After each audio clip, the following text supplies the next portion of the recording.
Boom. Okay, everybody. Good morning. Super excited. More people are going to be joining us. Thanks for being here. We're super excited about life and all the awesomeness. And we have a lot of really, really great stuff to share. But let's do this. Let's everybody just throw something in the chat box, something you're working on, something you're excited about, or something you're grateful for. Everybody just throw something in there. Something you're working on, something you're excited about, something you're grateful for. I'm going with, man, watching the sunrise this morning in the mountains, and like it just lit up the peaks. They were just this bright orange. And I just stopped and was in awe and wonder, like, nature's so good. So that's what I'm grateful for. I'm feeling totally centered and alive, feeling that. What about you, babe? I've just been, I don't know, excited to get up and work on my morning routines every day. And even though this morning I got to cuddle with my 2-year-old because she woke up early, but it was fun. It was just nice to cuddle. We sat by the fire and drink our little herbal tea, and it was just nice. Nice. Enjoyable. That's awesome. Okay, anybody else? Anybody else? What are you working on? Let's see.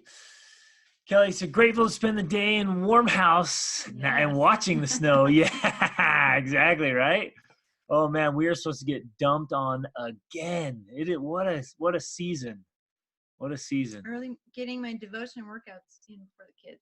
Yes, nice. that is so nice. Do that. I love that. When you get your morning routines done before the kids get up, you feel like, man, I already hit my priorities and I'm rocking it. I love that. So good. Baleen working on finishing VA training. Yeah! Bringing some money.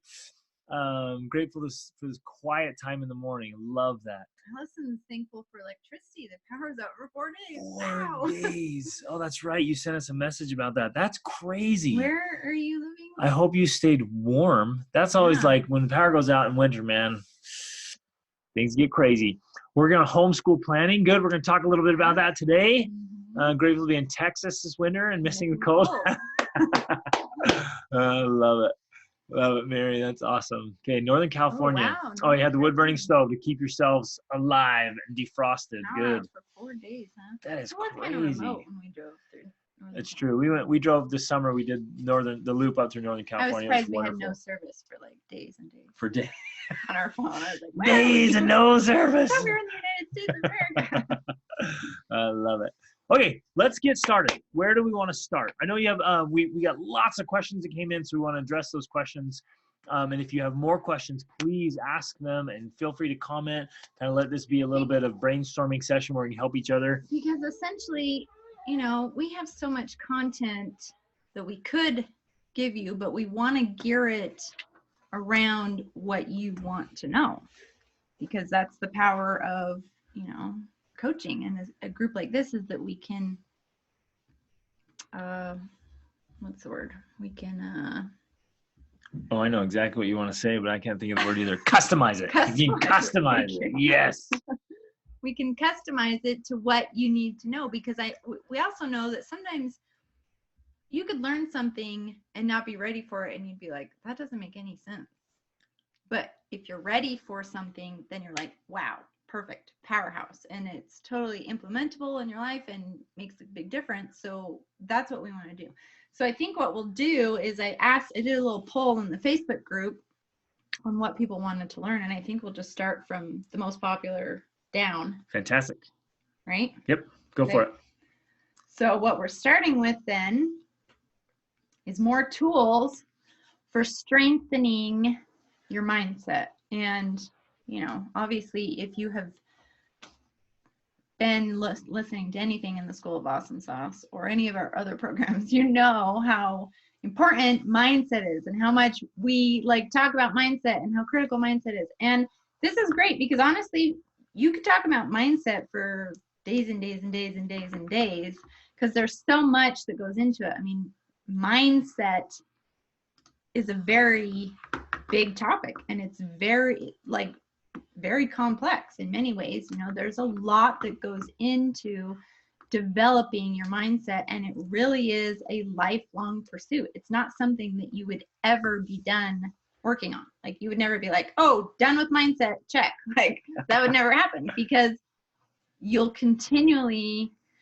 recognize new aspects of your mindset that need to be improved. That's just what's going to happen. And mindset can be applied to everything in life. Like everything in life, we have a mindset about it, whether it's eating or it's exercise or it's our relationships or it's our education or it's money or every other thing in our life and every other thing that exists in the universe. Like we have a mindset about it, and we can always work on improving all of those things. Whoa. So essentially, you guys, the mind it's the command center, and it literally is all of our problems start right here, and all of our solutions start right here.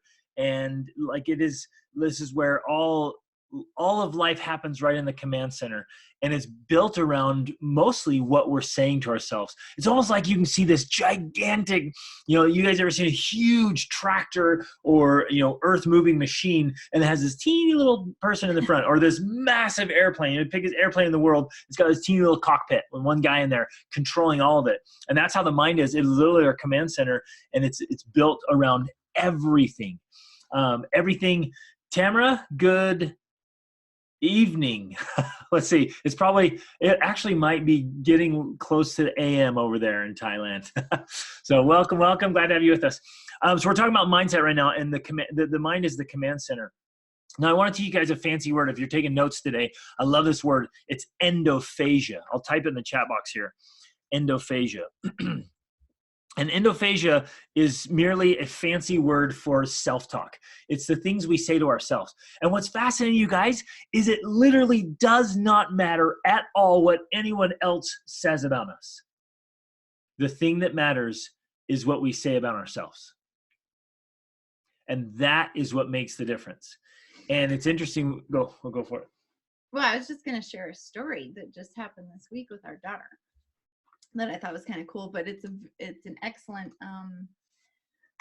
example, because we've been teaching endophagia to our kids for a long time, and so since they were born. So she's 16, and she's been homeschooled, but the last month she's been going to a charter school here in Utah. It's an international charter school, and we wanted her to have this experience because she's African American and she's traveled a lot. And she's had a lot of exposure to lots of cultures. And so we're like, sweet, this is great. She can go in and be exposed to these cultures in depth. Because we knew it was going to provide some reality checks, kind of, and some...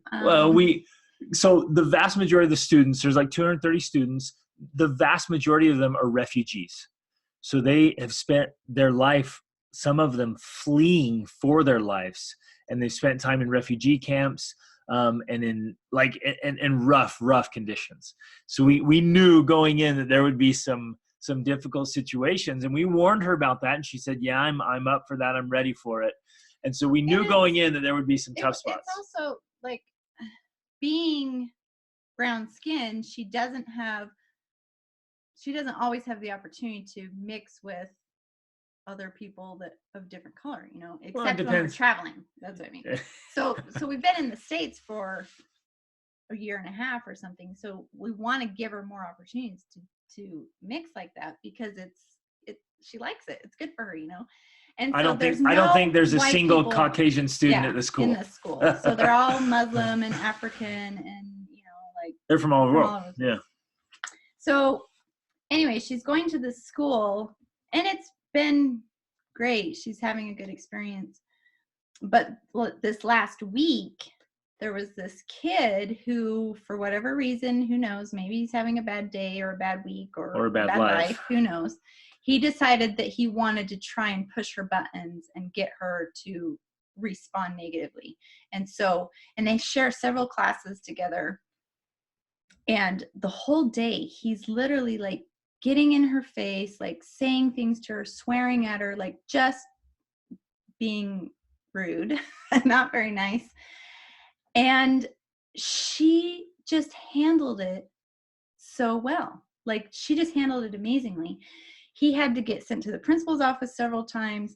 They called her in and talked to her, and they're like, "Are you okay?" And she's like, "Yeah, I'm fine. Like I'm just bothered that I'm actually letting him bother me, you know? And they're like, what are you talking about? And then he's in the lunchroom. He comes up to her and he's like, why aren't you mad at me? Like, why aren't you bothered? Why aren't you upset? And she's like, because what you say is not a reflection of me. She realized like all power was with her. And she's like, what I think about myself is more important than anything you're saying to me. And that what you say is only a reflection of you, not me. And the principal was there and she was just like, I've been a principal for 30 years and I've never heard a student talk like this, you know? And she's like, this is amazing, you know? And so back to this whole point of endophagia and that what Greg was saying, what we think about ourselves, what we think in our head is more important than anything else anyone says to us. Like that's just one aspect of mindset that's so critically powerful and important in helping us direct our lives and helping us be like the person in power instead of the victim. And she totally was. Like, she was the person in power. He was trying to bully her and she wasn't standing for it because she was in power. She was in control of herself and her thoughts. Oh, I love this stuff. Okay, so how do we do this? And there's a comment here in the chat box like, hey, I want to help my 10-year-old daughter with this. And I have conversations with my 12-year-old about the problem. We tell ourselves lies about ourselves. Yeah, so all of us, we're all understanding this. And literally, you guys, because I went through, you guys know part of my story, because I went through this massive mental and endophagia transformation as a young man, I literally had to transform everything I was thinking and saying to myself, because I was so insecure and so shy. And I believed all these lies about myself. I believed the horrible things people said to me. I think I've told some of you the story when I just felt terrible. I literally grew out my hair to try to cover my face, and I had acne real bad, and I was missing some teeth, and I was in bad shape. And one of my football coaches, one of the guys I looked up to, one of the people who should have been lifting and building me, he came up to me one day on the football field and he's like, man, you are one ugly guy, and walked off. And I was like, oh, but I was in the spotlight. I'm like, yeah, tell me something I don't know. Right. I didn't like myself. And I didn't like, all these things about my life. And I believed I'd always be poor and things would always be terrible. And I would always be broken and no one ever liked me or loved me. And right, I believed all these things. And so I had to go through this massive transformation. So I did that. And we're going to give you guys books today. But a lot of that started around a book called The Power of Positive Thinking by Norman Vincent Peale and As a Man Thinketh by James Allen, right, which is, As a Man Thinketh is one of my all-time favorite books. Like, that one's worth reading. And actually, I'll throw this in real quick. I actually read a page or two from that book every single day for almost 2 years until his thoughts became my thoughts. And that book became a part of my being. It was literally a part of my everyday routine. And so I've been through that book probably 50 or 60 times now. I love that thing. But I had to drill them in there until I started to change the way I think. And because I went through that transformation myself, when Rachel and I got married, boom, we were on it. And so literally the day we adopted Kaya, we were saying things to her like, I'm awake, energized, and alive. I'm healthy and strong. I could pull any of my kids in right now and say, what are the things I say? And they're like, oh, you always say this and this and this. I mean, their whole life, we've been just pounding them intentionally with positive affirmations. Their minds, they can't get away from it. They can't escape it because we've just filled their minds with positive statements that they then can't not repeat to themselves. Well, and something that really important that I want to point out with what he was just talking about, and his story is a perfect example. Whatever our thinking patterns are right now, they are literally a habit. Like, our brain and our body, it's not just our brain, but our body are trained to think and feel those ways. So however you wake up in the morning, whatever you think about when something happens, good or bad, your dominant like sense of being, like feeling, like how you move through the world, like that's a habit. It's something that you've developed over years and years and years and years of responding to certain problems and experiences in a certain way. And now it's ingrained as a habit within your body and mind. Like literally the neural connections, like the neural pathways, they're little like paths. If you think of like a path through the forest, like that's what it is in your brain to think and to feel this way. Like when this happens, this is what we do. And we just keep going down this path. And so when he's talking about major transformations of endophagia, what you're literally doing is recreating your mind and recreating yourself. So you're through an intentional process of, you know, routines and habits and, you know, all these things we've been teaching you, all these affirmations, declarations, your new story that you're writing out, reading to yourself, all of these things, you are literally creating a new mind and a new, well, body in the sense that you're creating and generating new emotions so that you can feel in new and different ways. So that makes me feel like dancing. Sorry, I get so stoked. I don't know how to like. This is so exciting because you literally can recreate yourself. Well, you can, and the truth is you must. Right. If you want new and different things, if you want your big dreams and goals, you have to recreate yourself. Albert Einstein put it this way, like, I'm going to paraphrase, we can't solve our problems at the same level of thinking that we created them.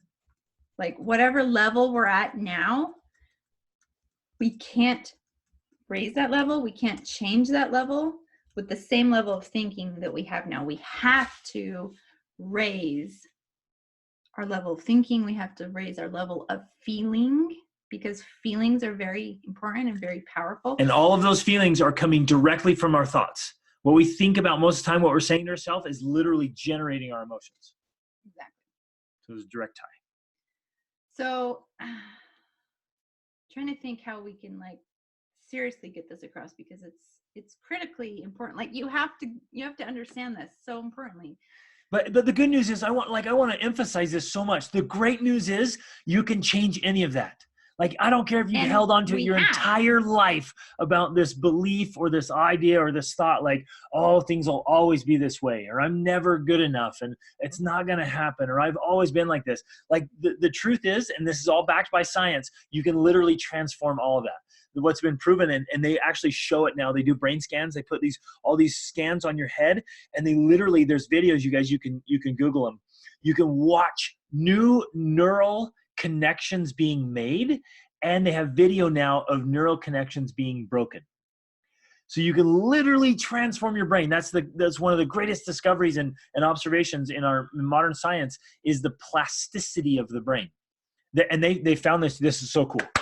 They found this in like 80 and 90-year-old people, still capable of making new neural connections. It never stops.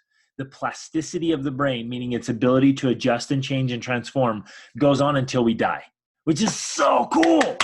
And so it literally begins by creating these new thinking patterns around our endophagia, what we're saying to ourselves. Okay, so can we pull up our little whiteboard so we can yes. Because I want to draw the sweet.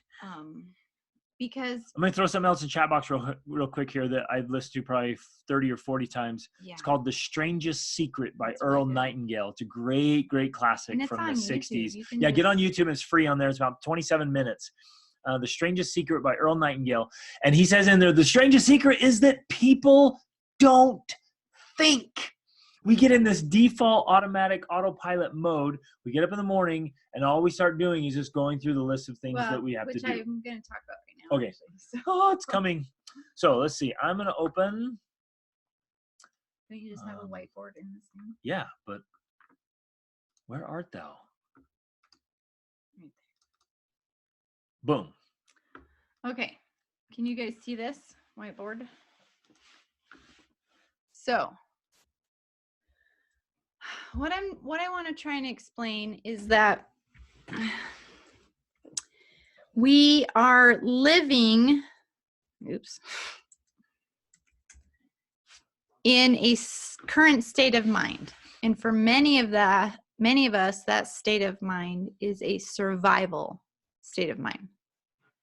And that basically means that we are like every day just going through the motions. Like we wake up feeling a certain way, and then we are pretty much probably just going to like, oh, well, now I have to do this. I have to go to the bathroom, and then I have to, oh, the bathroom's dirty. Maybe I'll clean it. And then my kids are awake. They need the breakfast. And like, we're just going from one thing to the next, whatever's in front of us.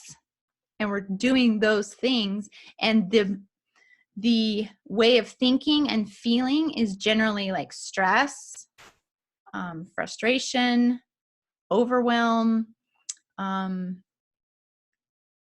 If you want to go in deeper levels, this is actually where the source of disease comes from, imbalance, chemical imbalances, mental imbalances. Now, all of these things are happening in the survival mode. Now, the other state of mind is creation.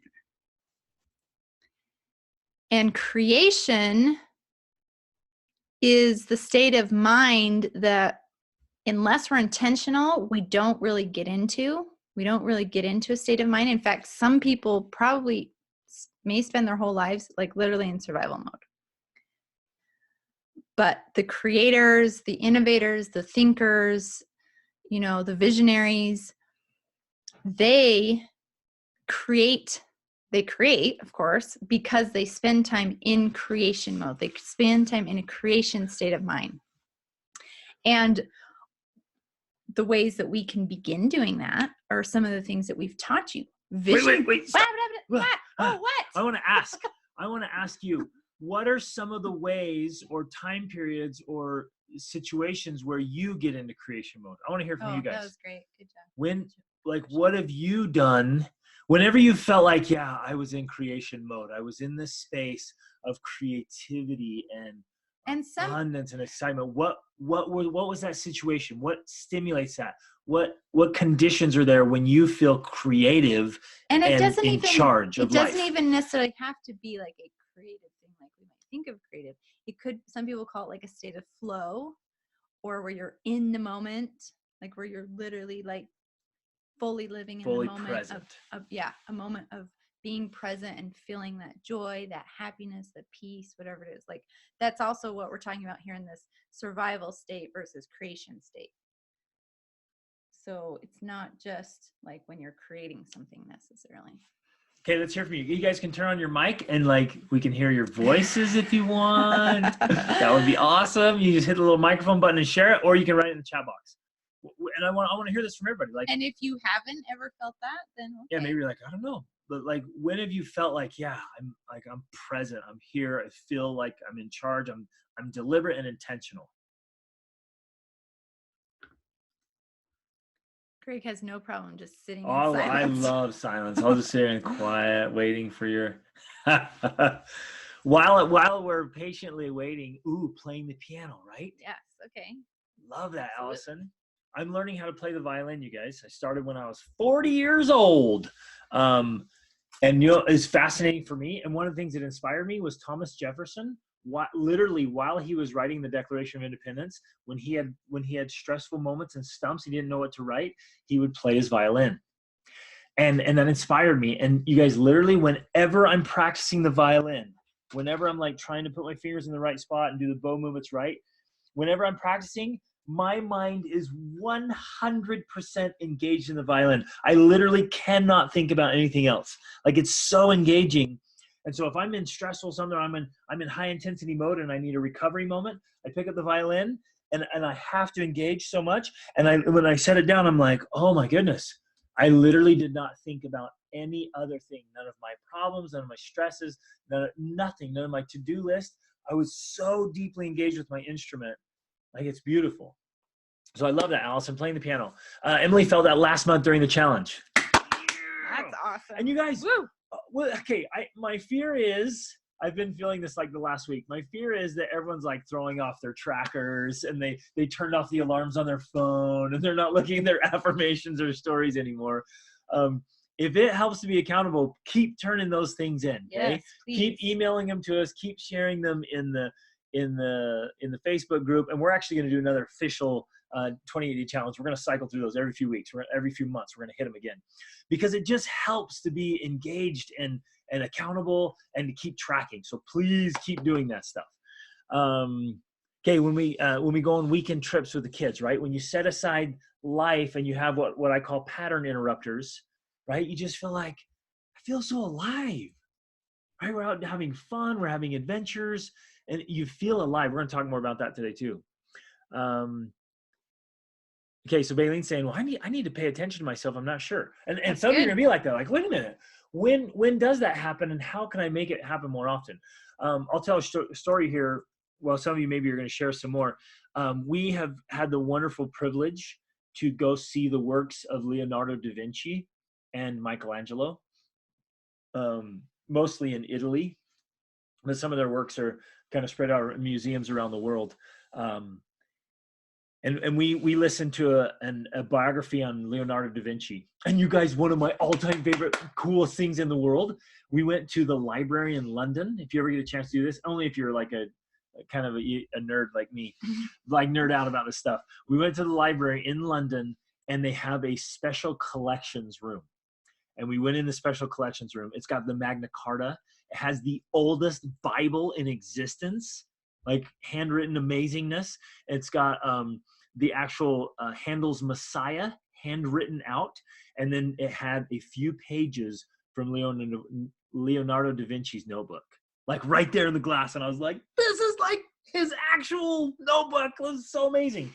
But when we learned about him and his life, he was super intentional, you guys, about thinking and quiet thoughtfulness. He was deliberate about making space for this creative state, this flow state, where he's not letting the distractions of the world get in his way. And you're like, yeah, he wasn't a mom to 6 kids. Right? Okay, all right. Yes. All right. Yeah, true. But he did carve out space. And his employers sometimes would get angry with him because he would sit and just look at his paintings for hours. And they're like, I'm not paying you to sit here, I'm paying you to paint. He's like, oh, don't mess with me. Don't mess with me. I'm working. I'm the best here. And he would sit and think and get in this state. Okay. I love it. Let's see. Fern said, look at this. Fascinating. I haven't truly felt creative since I had kids. But yes, I felt present and alive when we were out in nature with the kids, right? Mm-hmm. And this is what it was so interesting about parenthood, you guys, is once a child joins your life, they immediately start crying for your attention. And it's not like you can't neglect little kids. Right. And so if we're not intentional about carving out a little space for ourselves, you're right. We get in the space like, man, I don't think I've like been in that space for a while because there's so many demands all the time. All right, what are you sharing, babe? Okay, so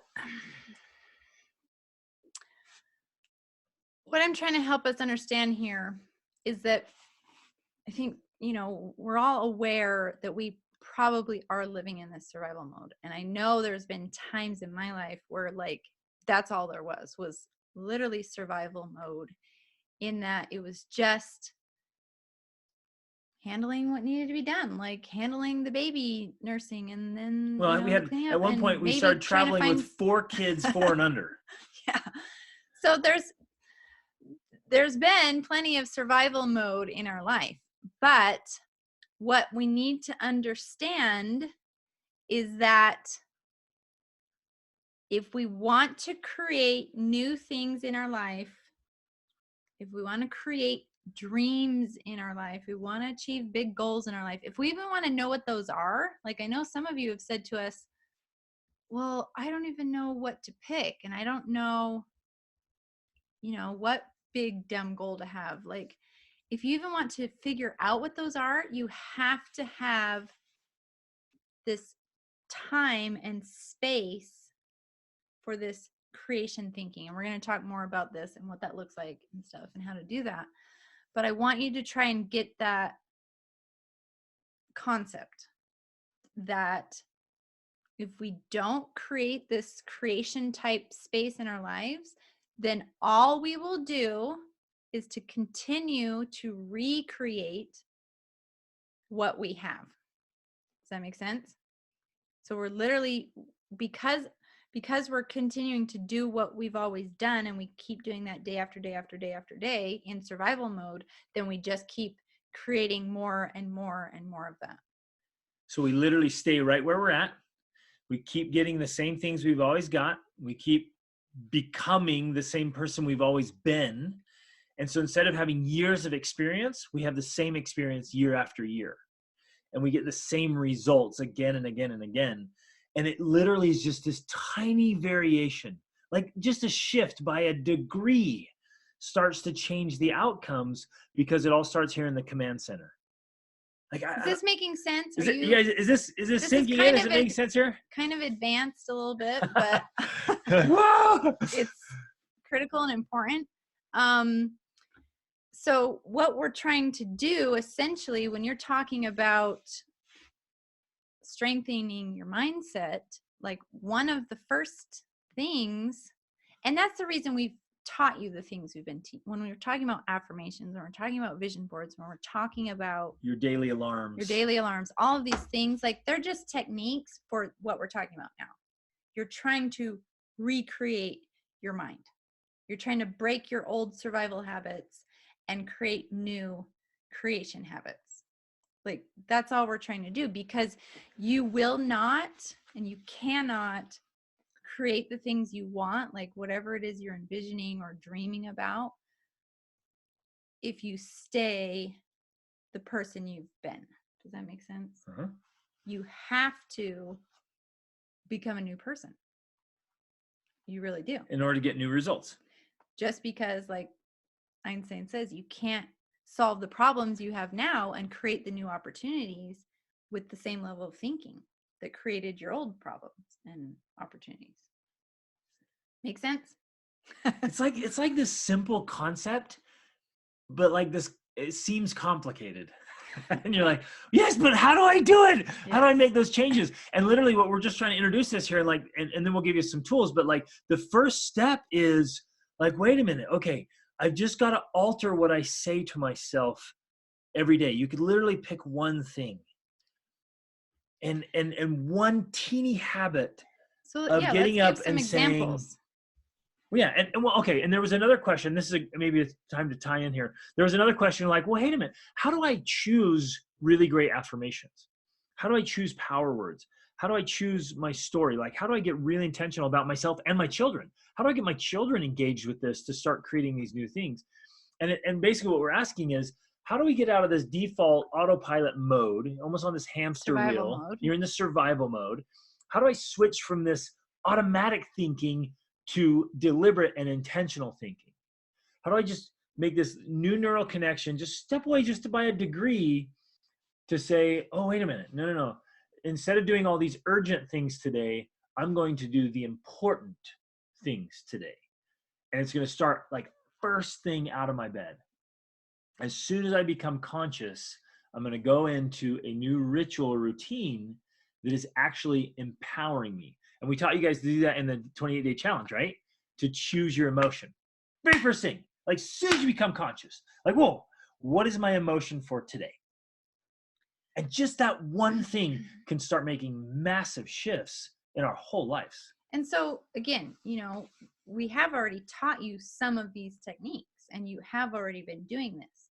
Now, I hope by teaching you this, you're understanding on the bigger, deeper level why it's so important, like why it's like critically important, like why you really can't achieve what you want unless you keep doing these things. And that's why when we're like, hey, don't just, the challenge is over, don't just throw that out. Keep doing it, because what you're doing is trying to recreate yourself so that you can actually choose and achieve what it is you want. And so back to the idea of the endophagia,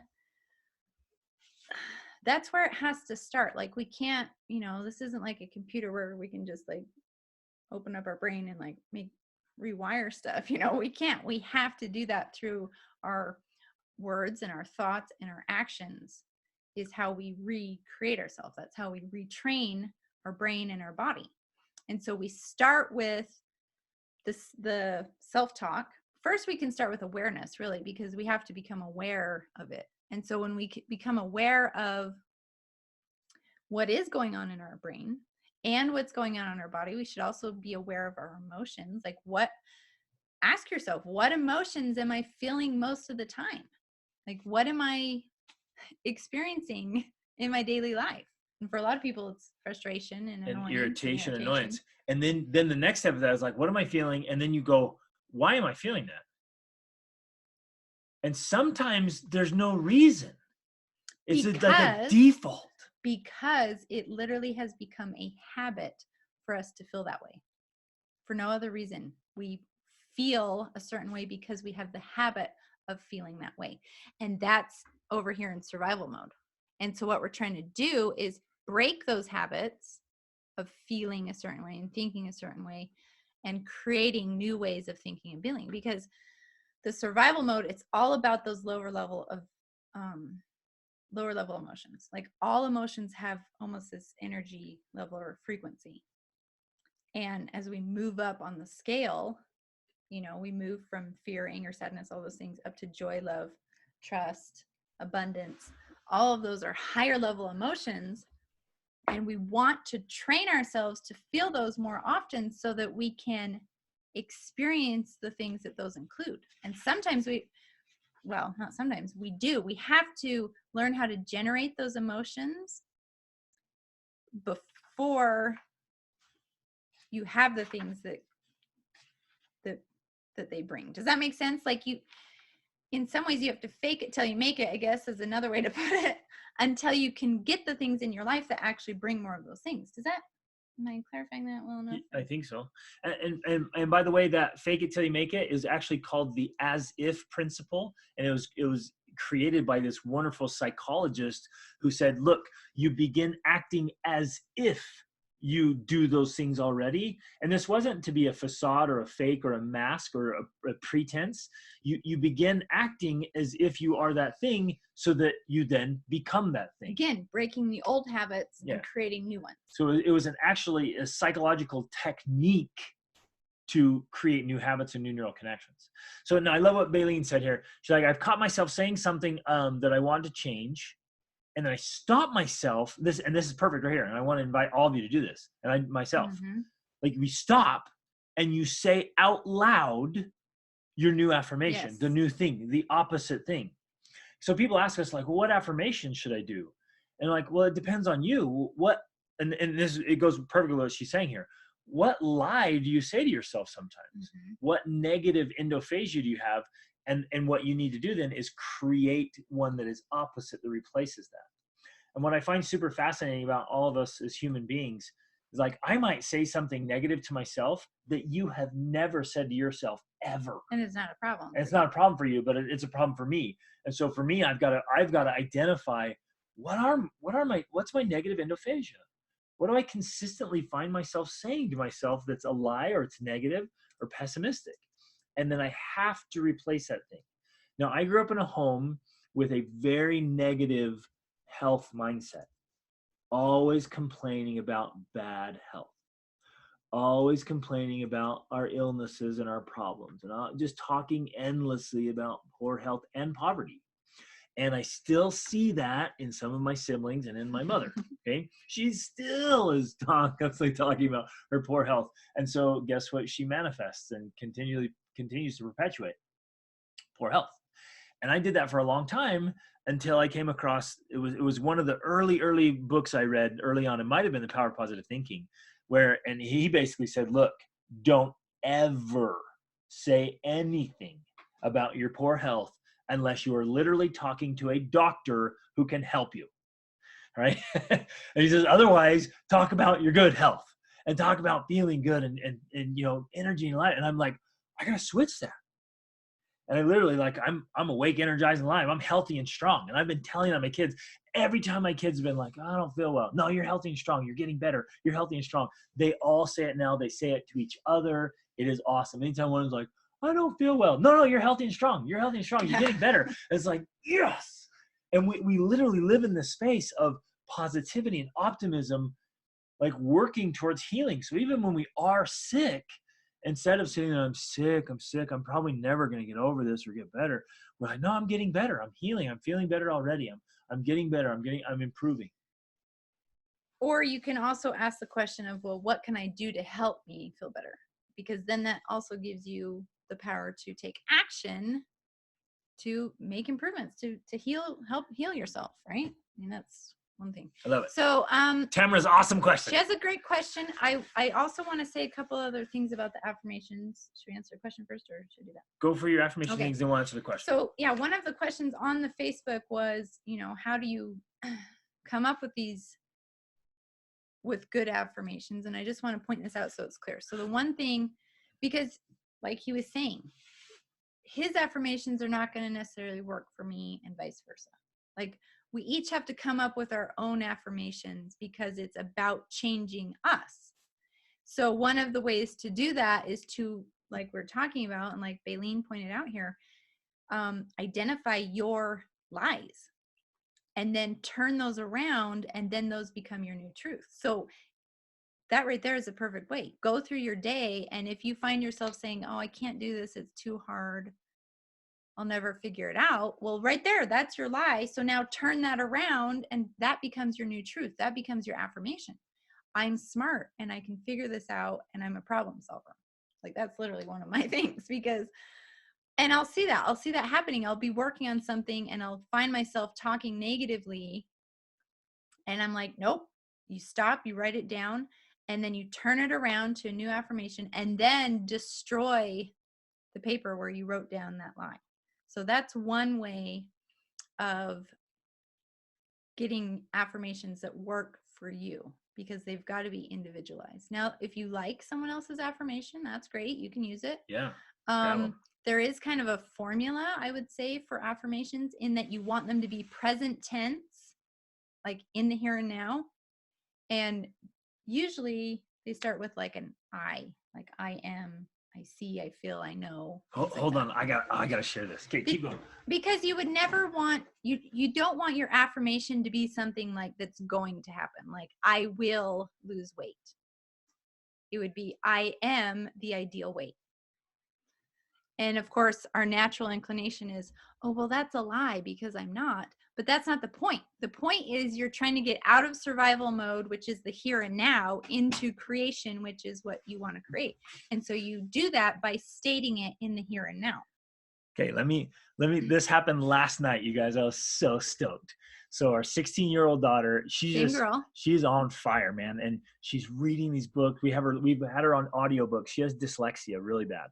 And so she's been on audiobooks like crazy. So she just got into listening to things. So she's been through tons of audiobooks. We're always buying new ones and giving to her. She loves TED Talks and motivational things. So she's got her morning routine dialed in. Every morning she gets up, she listens to some scripture or sacred text. She listens to some motivational speeches, and then she listens to audiobooks. Okay, and now she's been reading them.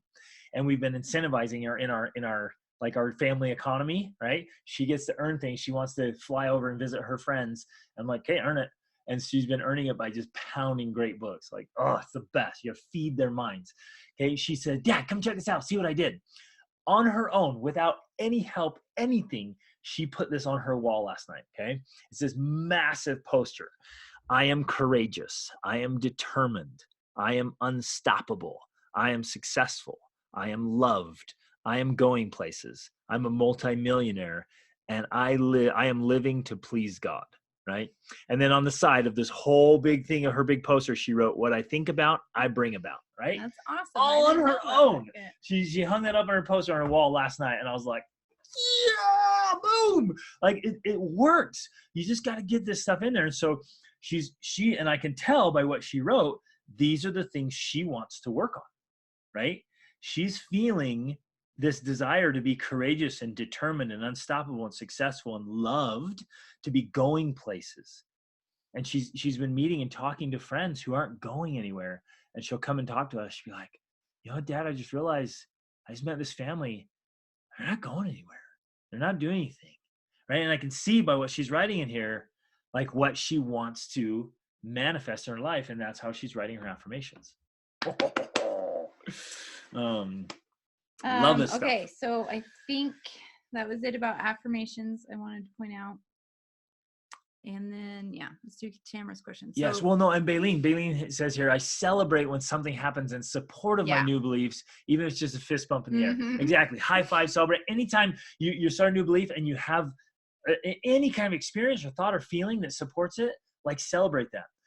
There's another little technique we could share that, especially if you're doing it with even your kids or your spouse or whatever, like literally giving a high five, like saying something you want or like your affirmation and then doing a high five is kind of this way of like anchoring it in your body, for lack of a better term. Like it's just helping you to your body and your mind to know, like, yes, this is real, like this is happening. It's happening. We're celebrating. So that is actually a real technique, especially if you can do it with someone else. I love this stuff. I love this stuff. So Tamara says, can a person get to the point? Hold on, wait. What? I want to make this. Is this concrete enough? I want to make sure this is just rock solid concrete. In fact, let's do this. Would you guys mind sharing? This is a safe group here. Would you mind share one of the negative things you say? Let's all share something from our endophagia of something we say. I want to make this like super concrete because it might still be vague for some people. Okay, you start. What are some of the negative things that come into our minds that we replace exactly with an affirmation? One of mine was always that I'm always so tired. I'm so tired, right? And I perpetually lived in, I'm tired. And I got sick and tired of being tired, right? I got sick and tired of being sick and tired. And I literally changed it to, I'm awake, energized, and alive. That's one of my affirmations every day. Okay. I'm awake, energized, and alive, right? What about right now? Right now, one of the things that I was struggling with was, and this has been one of my struggles and my mindsets, was getting into the details and being a finisher. Like I'm a starter. I love starting things. I'm an idea guy. I'm a visionary. I love coming up with ideas and dreams and like, Rachel, finish that. I got another one. Rachel, finish that. And I'm constantly doing this for her. And she's the best, you guys. She's the finisher. She likes the details. And I'm like, no, I got a new idea. And I'm like, oh, I got another idea. And I love that stuff. But I want to be world class. And I want to finish things. And I want to follow things through to the end. Now, along the way, I'm going to actually hire people to help me do that. And because I'm going to outsource this, which is legit. That's a great way to do it. You guys, you can outsource things that you don't love to do and that are distracting you. Have someone else do it. Like anything that can be outsourced, like you can't outsource your parenting. You can't outsource your push-ups. You can't have somebody eat a salad for you. But anybody else can mow your lawn. Like anybody can like do your laundry or run your errands, right? But like do the things only you can do. And so one of my things is like I'm doing things in a world-class way. Like I'm finishing things, getting them done to this great way, right? That's what I'm working on. Okay, so here's one great one. I'm not athletic. Okay. Well, we've got a bunch of great. Oh, this is good. Okay. We keep trying and trying. Let's start here. We keep trying and never get ahead of financially. Boom. Okay, perfect. Great. Trying and never get ahead, right? That's if we embrace that belief, you see how that's this stuck. It's the hamster wheel. It's like we try and it doesn't work, right? How do we take that and replace it? Some of the ones I've used in the past that I think are kind of related to that is I have more than enough time and money for all the things I want and need to do. That's one I've done. And making money is easy and fun. That's a good one. That's a good one to embrace. And that attacks a lot of people like, no, it's so hard and it's such hard work. It's miserable. But why not believe that? If you believed it and it came true, wouldn't that be great? Yeah, why not? Make it happen. Making money is easy and fun. And I am making progress. I am seeing results. That's something you can say. I'm making progress. I'm seeing results, even if they're small. They don't have, it doesn't have to be huge, but if you tell yourself, I'm making progress and I'm seeing results, then you're going to start noticing that, and that's going to generate, because like, you probably are making progress. You know what I'm saying? Like, unless you're literally cutting yourself, like sabotaging yourself and cutting your own branch off, you're making progress, even if it's small. So you've just got to believe that and say that, and then you're actually going to see that. And this is the other thing with this whole process of survival and creation, creating these new possibilities through these techniques, is that your brain literally goes through this process. When you ask yourself the right questions and when you say the right things to yourself, then your brain starts going to work of like searching. It's got so much information in there.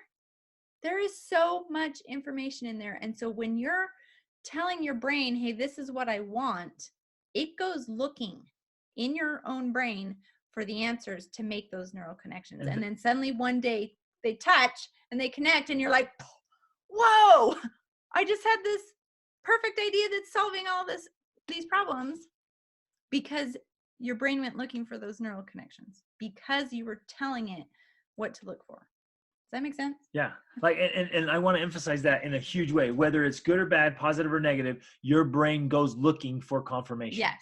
So whatever you tell your brain, like, I can't do this, I can't do this, it goes looking for why you can't. We keep trying and trying and never get ahead. That's what your brain's looking for.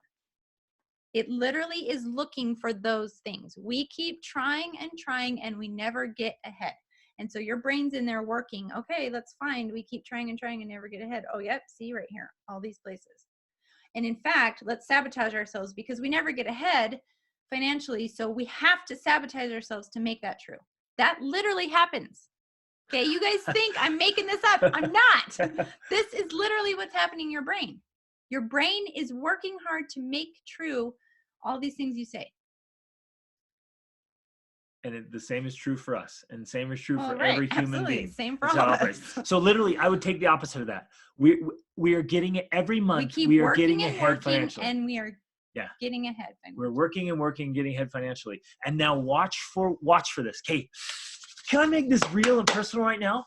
I want you to just drill this. Every one of you who wrote one in, or you're thinking of one, like, write the opposite.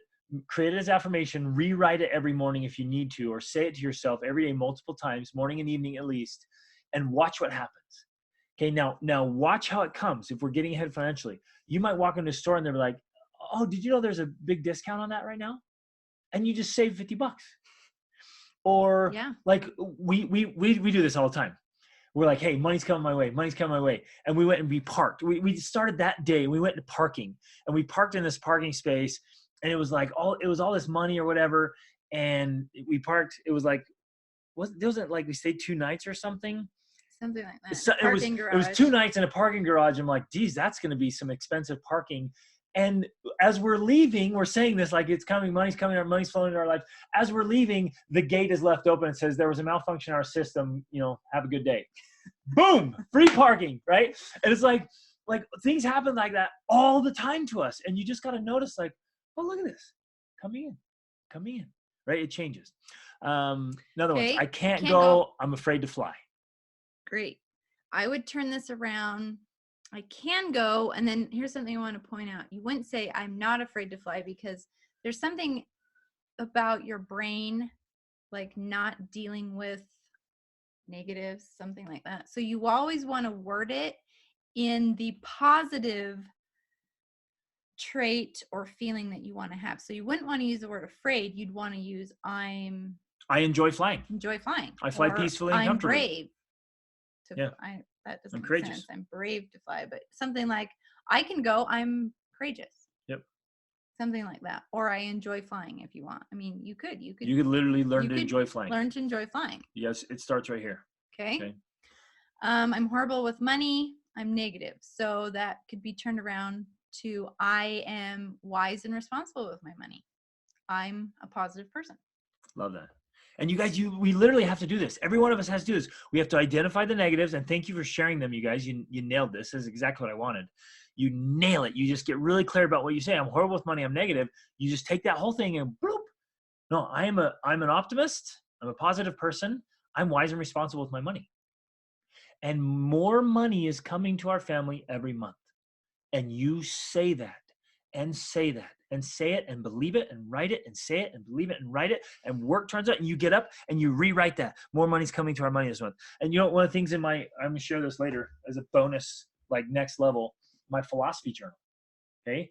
It's you literally write out your beliefs. This is like almost to the level of taking your affirmations and engraving them in stone. Like, this is what your life, this is like the 10 commandments of your life, but the affirmations that like make up what your life is about. And it's your life philosophy, what you believe, what you want to make happen, who you want to be and how you want to do life. This is the one we use for our family devotionals every morning. So we're doing this with our children every morning, or try every morning. We don't hit every morning. And then this is my personal one. In here, right? In here, I have written, how will I give myself a raise today? Right? I wholeheartedly believe in doing work that will increase my income every single day. Right? That's part of my philosophy. I get up and I do something today that will increase my income. And of course, my contribution to the world. Right? Whoa. So get that stuff. Okay, Baleen, I hate getting up in the morning, and then you've turned it around. I wake up excited about my morning routine. Bam. Love it. I'm not athletic. I had to do this. I was not an athletic person. Okay. She just caught herself. I literally did like nothing.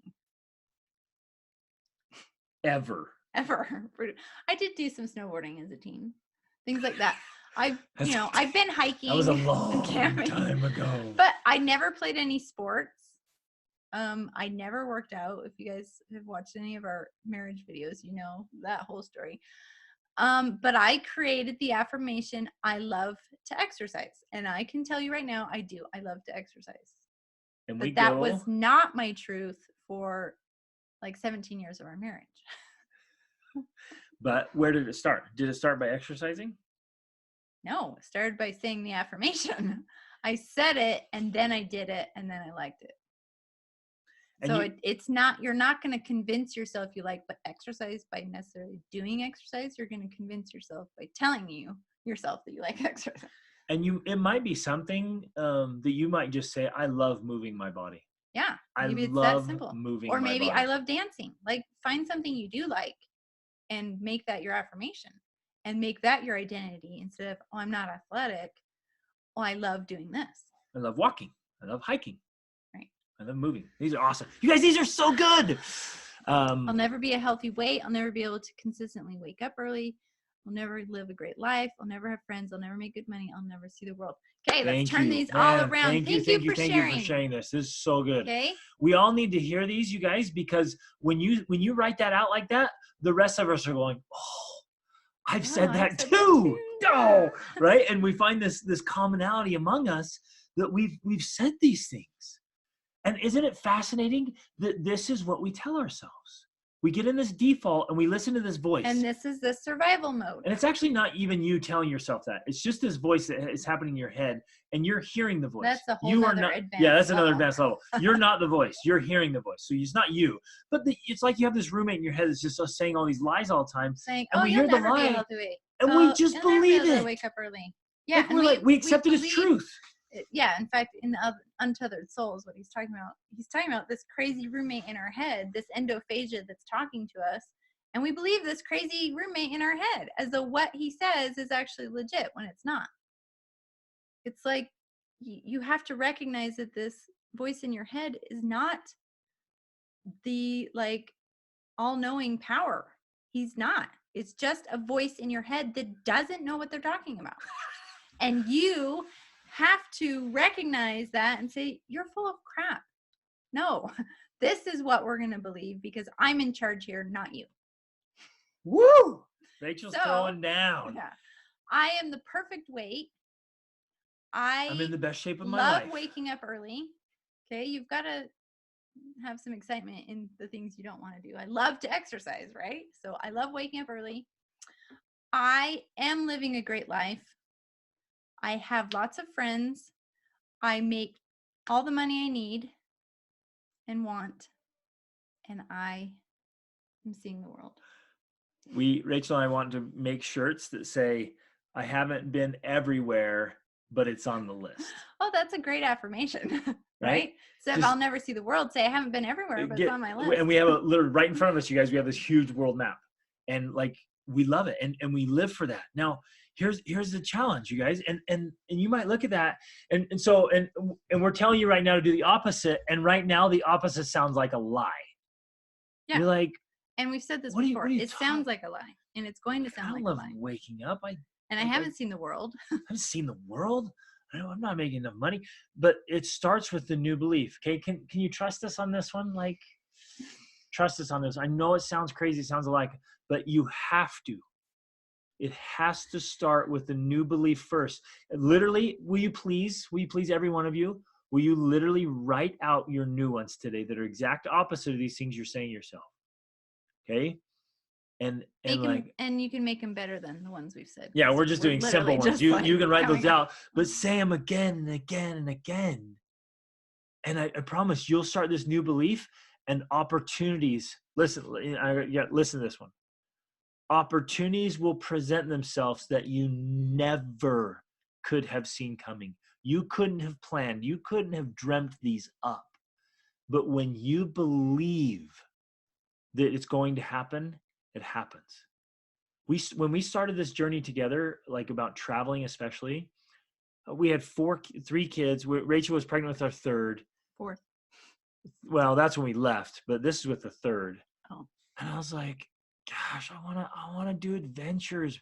But we're broke. I was milking cows at 3:30 in the morning to make a little extra money so we could buy diapers. I'm like, we're never gonna travel. But I was like, no, I want to travel. I want to see the world. And within a few months, this multimillionaire comes in and he's like, man, I want to go on this trip to Guatemala, but I don't speak Spanish. And I'm like, I speak Spanish. He's like, dude, I'll pay for your whole trip. Come with me. And so I went on this all expense backpacking trip to Guatemala, which was this epic adventure with his multimillionaire friend. He paid for everything. And we had this incredible experience together. And I was like, what? And that, wow. And I stayed home with the kids, but that was the beginning kind of for us of like, well, we want more of this in our life. This is like, I want to have an experience like that. I'd never traveled anywhere. I'd been to Tijuana, but that was the beginning of the doors, or at least the visions, the ideas, this creation mode for us of this is something we want. And I guess this ties in perfectly to those who have asked, what was the question? How do I stir up visions and dreams in ourselves and our children?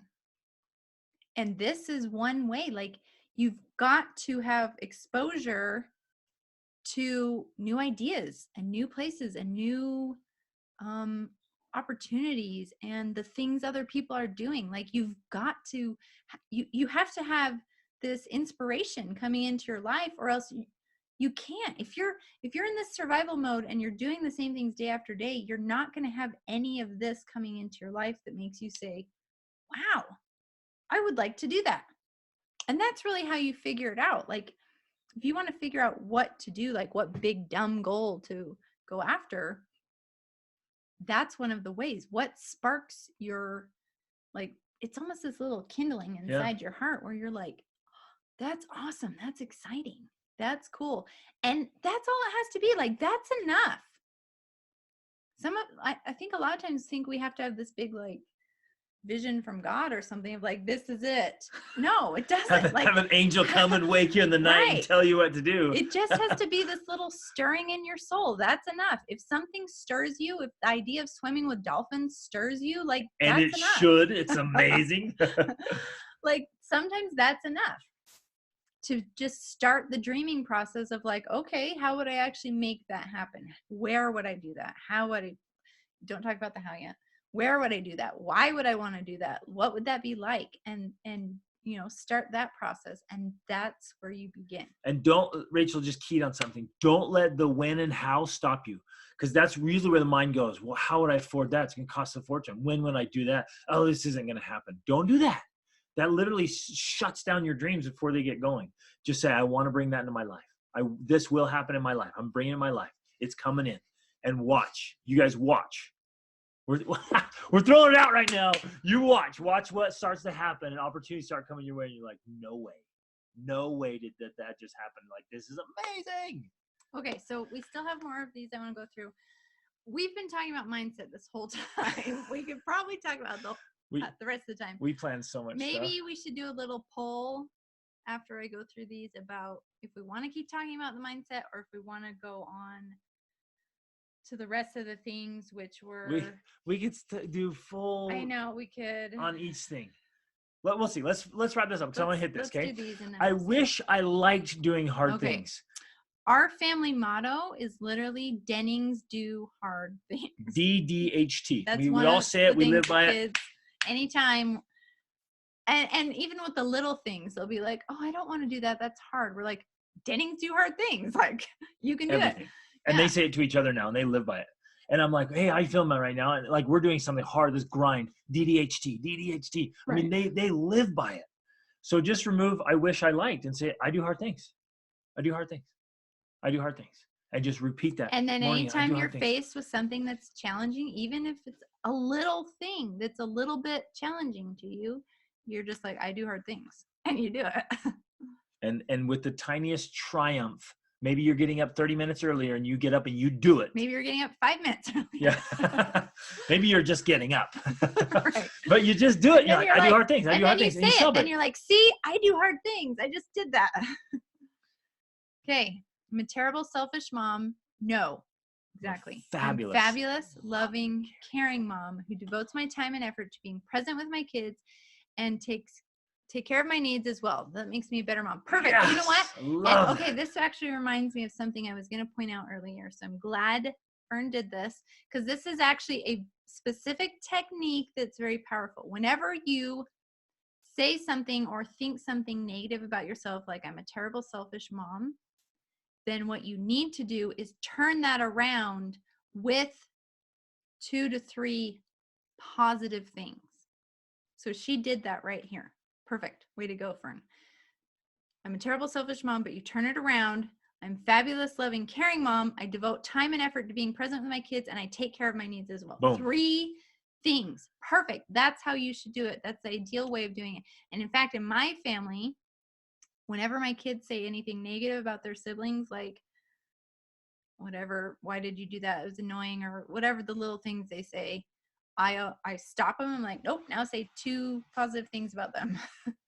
And it's amazing how they think before they speak, because they don't like doing that, because usually they say it when they're irritated, and when you're irritated, you don't want to say nice things about the person you're irritated about. And so they catch themselves because they don't want me to make them sit there until they say 2 or 3 positive things. So it works. Good. Okay, next one. This is funny. So true. We're doing really great. We're holding up our palms open and singing "Let It Flow." Okay, love it. Do it. That's do awesome. Things like that. Yes. Open up your palms. Tell your kids that to visualize money and abundance, and I would even suggest abundance, because money can come to us in a lot of different ways, from gifts, from opportunities. Like you guys, we've been able to manifest opportunities, mind-blowing stuff that would have cost us, thousands of dollars. And somebody just comes, hey, can we just take care of that for you? Like, we get sponsored all the time as a family. People are like, hey, can we send you clothes? We have some awesome gear. Can we send that to you? Hey, you want to take our rooftop tent? Hey, you want to take our supplies? You want to take our materials? You want to come do a tour? Come do a tour. Whole tour is paid for. Just come on in, right? We get sponsored, and that just comes to us all the time, right? And so, like, let that abundance come into your life and be open to it and receive it. I love that. And now you're in Cambodia? Gotten off track, packing up our house and busing 20 hours to Cambodia. Yes, I understand. I can totally relate to that. And I'm envious that you're in Cambodia. That is wonderful. We want to go. I love that. But the only thing you can do is that the next moment you get to get back to the routines, you do it. And if it's the middle of the afternoon, fine. If it's the middle of the night, you're awake, whatever, fine. You just do the next opportunity you can to get back to those routines. And anytime you're on a 20+ hour bus ride, tell yourself, I do hard things. Right. I do hard things. I can survive this. Oh, we've been on those. Yeah, time to kick out the roommate. Exactly. An affirmation last month is I can do and I enjoy challenging experiences. Excellent. I love that. Yes.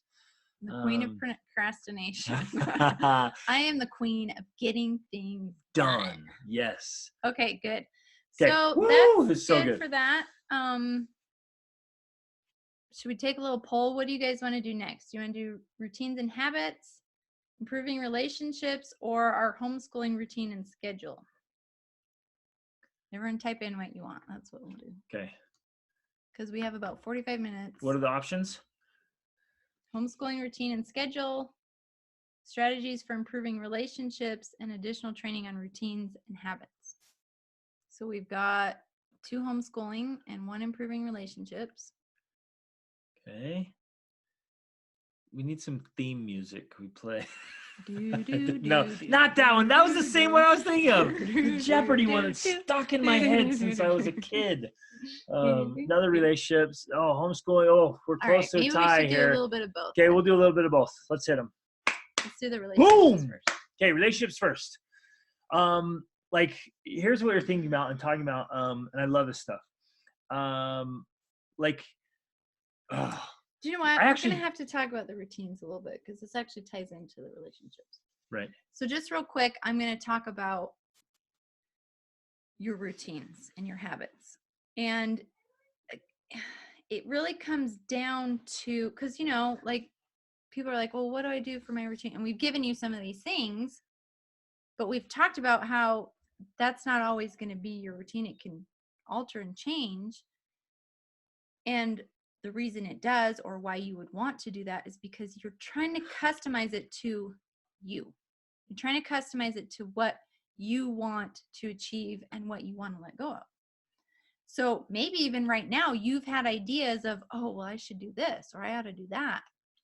And that right there is something that you should then add to your routine. So really, your routines are going to be based off of your inspirations, your ideas, your desired aspirations. Yeah, the desired outcomes you want to have. And then and we're going to talk about this with the homeschooling too. And then you come up with techniques, strategies, things you can do that help you achieve that. And you make it a part of your routine. Does that make sense? So basically, if I can reframe it and say it a different way, basically take whatever outcome you want and tie it to a daily routine. So tie your routines to your results, right? Some of you want to read more. Some of you want to exercise more. Some of you want to travel more. Some of you want to work more. Whatever that is, you take the element, right, and tie it into a daily routine. So you make sure it's happening on a regular basis, right? What are you doing? Do something every single day. I get up and every single day I have this time carved out that moves me towards my goal in that result. So your dreams, your hopes, your desires are only wishes until you actually put them into your daily routines. That's the only way they're going to become actualized, is by transferring that to your daily actions. So now going back to this idea of improving your relationships, well, you have to get specific about what you want to improve. And then you have to think of a way that you would do that. And then you have to add that to your daily and weekly routines. So if you want to have more connection with your spouse, what does that mean? What does that mean? What does that look like?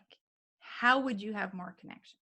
Now, obviously, you'll have to come up with your own things based on, the dynamic of your relationship. But, some of those things are weekly dates, daily connection. Daily physical connection is very powerful.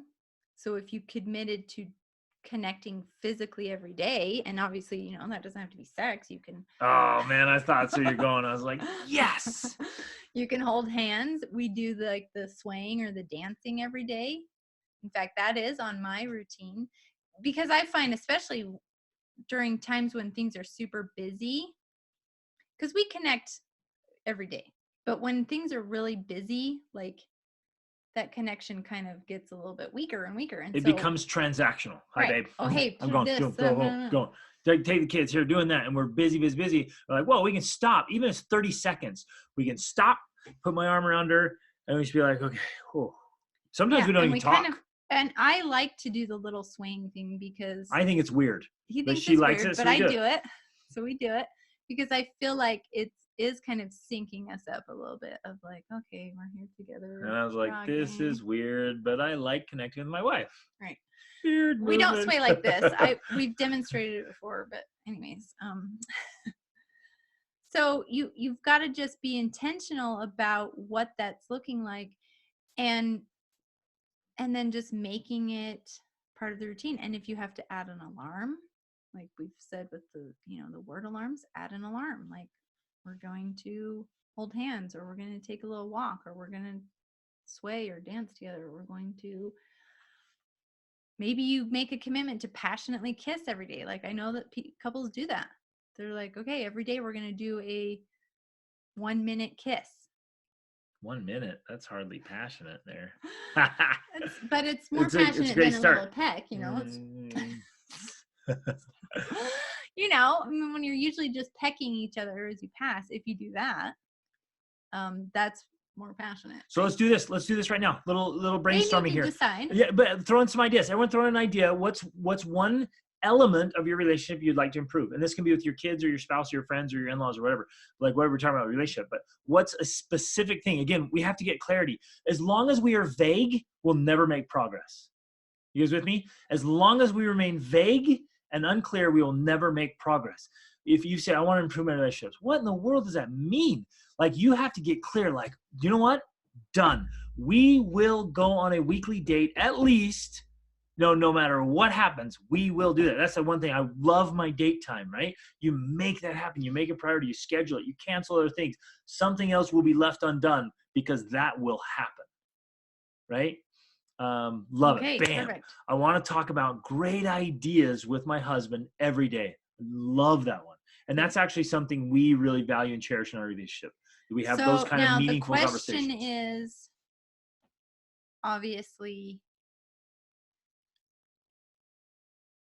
if your spouse is not, if that's not something they want to do, then you might have to work into that.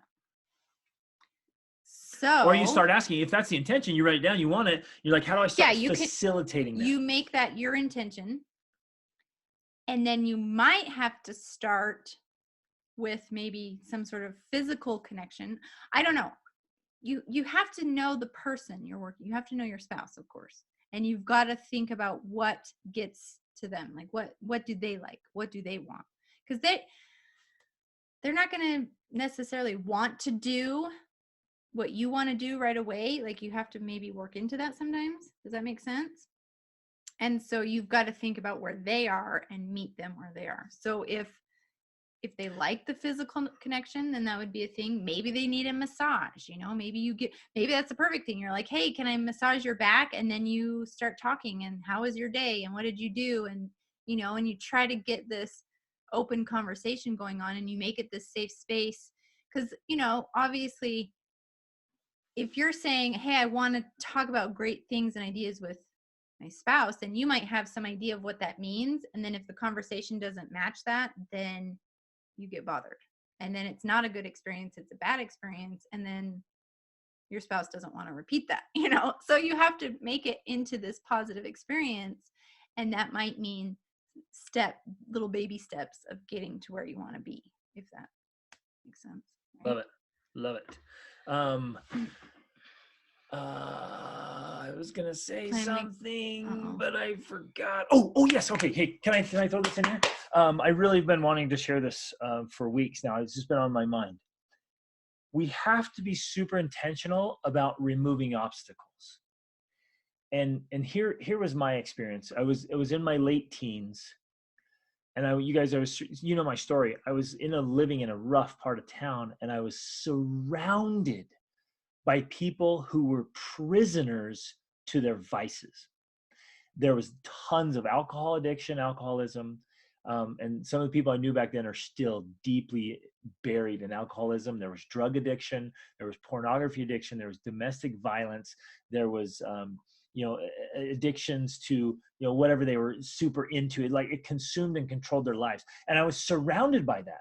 And I was surrounded by even adults, grown adults, who are still stuck in that. And luckily at that age, I'm 16 years old, 17 years old, and I'm looking at them and I think, I do not want that to be any part of my life, and I don't want it to control my life at all. And I literally remember making a commitment, like a soul level commitment. Anything that starts to control my life and prevent me from living the kind of life I want to live is not allowed in my life at all. I will go to any length, any extreme to keep that out of my life. So for example, if I found that I was more often than I wanted to, say for example, like this person's consuming alcohol, because I just watched this yesterday morning.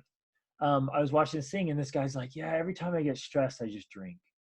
And things are good, our life's good, but I just find like I'm adding more stress because their business is growing and growing and growing. And because their business is getting so good, he keeps adding more and more and more alcohol. And he's like, I'm turning from this. Like I'm avoiding it. It's this avoidance behavior.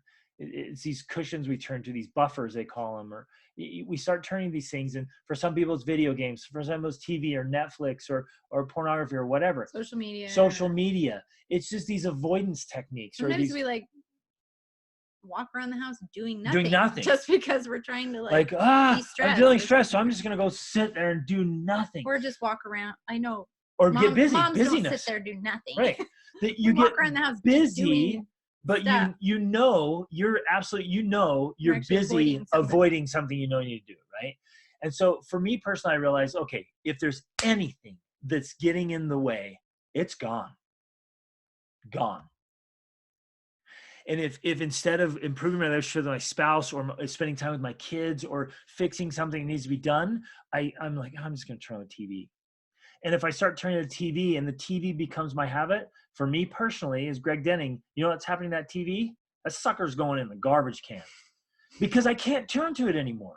It's gone. I literally removed my weakness from my life. Gonzo. Now that's... Ask your spouse before you throw away the TV. Well, that's what I was going to say. Like, if it's your problem, then yeah, you can do that. But you could never do that. I could never be like, you know what, Greg, I'm getting rid of your TV because you're watching it too much. But she should be able to talk me into getting rid of it myself. Saying, look what, if that's what you're doing, right? Is at that level, right. And we have that kind of relationship where I could come to him and be like, this is what you're doing. And she would come and ask me, is it really who you want to be? Is that really helping you? Is that what you want to do? Are you being the man that you need to be? And I'd be like, no, I'm not. I'm being a couch potato. And she's like, okay, what are you going to do about it? What should you do? What would be the one thing that would help you man up? Well, throw away my TV. Done. But I'm kind of crazy like that. But if your relationship's not at that level, then you have to go back to you. Like we've talked about, it all starts with you, and you can raise the tide by improving and changing yourself. And then it really is a skill. And I love the word like being a diplomat or diplomacy, because it really is kind of that skill. You know, diplomats are known for being able to go to other countries and use their skills of personal interaction and communication to convince, other leaders of other countries to get along and to cooperate and to, take action on things that need to be done. And so I like the idea of being a diplomat in your family, because you have to, it's not manipulation. It's not forcing. It's not like being the dictator. It's very different from being the dictator. It's like the total opposite. You're still convincing people. You're still getting them to do the things you want or that you believe is good for them or you think that they should do, but you're doing it in a way where you're almost convincing them that they think they came up with the idea and they're doing it, right? So you have to learn to be this diplomat in your family. So here's exactly what I would do. If Rachel was into this, she had this habit of, I don't know, like if she was just endlessly binging on Netflix TV series, right? And I could tell it was having a negative effect on a relationship because I want to connect with her more. I want to talk with her. I want to be more active. I want to do more things with the kids. I wouldn't point that out. I wouldn't point on it and pick at it Okay. I would sit down with Rachel, like on a Sunday, we'd go on a date. Hey babe, will you go on a date with me? And on our date, I'd be like, hey babe, what are some fun things that you would like to do? What can we do? Like, what are some fun, cool things that we can do together? Let's just make this crazy list. Like, and you almost like wouldn't even bring up the Netflix. Not even bring it up. Like this isn't about that. What's something? We're just like, hey, remember when we were dating, we went on these hikes. We would just put on our snow gear and we literally go, no trails. And we would literally do this, you guys. We would just hike through the snow anywhere. Remember when we used to do that? That was so fun. You want to do that again? When should we do that? How about, can we do it Wednesday? And I know like Wednesday, she's watching your shows. Like, what about Wednesday? And she's like, yeah, let's do it. Okay, deal. I'm going to come home 2 hours early from work. And like at 3:00 on Wednesday, you and I are just going hiking into the snow. And see that? Like, we've pulled her away from our thing. Now she and I are going to go connect in the woods. We're going to have a blast. We're going to do some passionate kissing in the woods. Like, you see what I'm saying? And so, like, I'm not being manipulative. I'm being tactful, diplomatic. I'm being strategic about helping her get what she wants, what we want. And together, we're going out and doing things. Does that help? Hope that's helpful. Yeah. Okay, so there's a couple more. We're going to get to those, but I'm going to do Emily's again because that relates. This is what my husband struggles with, but he hates it when I mention it. Yes, Yep. He's going to hate it when you mention it. Last night I asked him if he wanted to hang out with me while he was playing a video game. He said no, crush me. Right. And we feel that pain. We feel that pain, but I'm going to tell you that if you ask him while he's playing, he's going to say no. Yeah. So it has to be like we're just saying, like you almost have to make it like it's not about that. This has nothing to do with your video games and your whatever. This is totally unrelated, but hey, what's some fun things we could do sometime? And don't ask while he's playing. You know, maybe you text him during the day. Or sext him. Maybe. Just gonna throw that out there. Maybe that's something. This would be a appropriate topic for another time, but that's also something. Like, I think as women, a lot of times we misunderstand the power that we have to influence our husbands through that means of connecting. Not manipulating. Like, it's powerful. But it's a powerful way of connecting that then, because intimacy and sex for men is a very emotional thing. Extremely so. And so they're, in fact, one of their primary ways of connecting with you is through that. Emotionally, not physically. Huge. It's an emotional connection. So you could relate that to how you feel talking on a deep level with your husband. That's what sex is for him. And so, you know, we think of it as this physical thing, this like animalistic he's just thing. Thinking with his. It's not. It's a very emotional thing, especially for men who a lot of times feel like they can't express their emotions, maybe. Like that's one area of their life where they can express their emotions, what they're feeling. And so it's very emotional for them. It really is more an emotional thing than a physical thing. Yep. And what I found with all the men I've worked with, and you guys, I'm creating a full course for men. I got to do this thing. I've been working on it for a long time. I haven't launched it, but it's there. What I find men they turn to sports. They turn to alcohol. They turn to adrenaline junkies. They turn to TV. They turn to video games. They turn to all these other things because they get an emotional thing from it. It like satisfies. They turn to porn. It's this emotional thing, and they need that.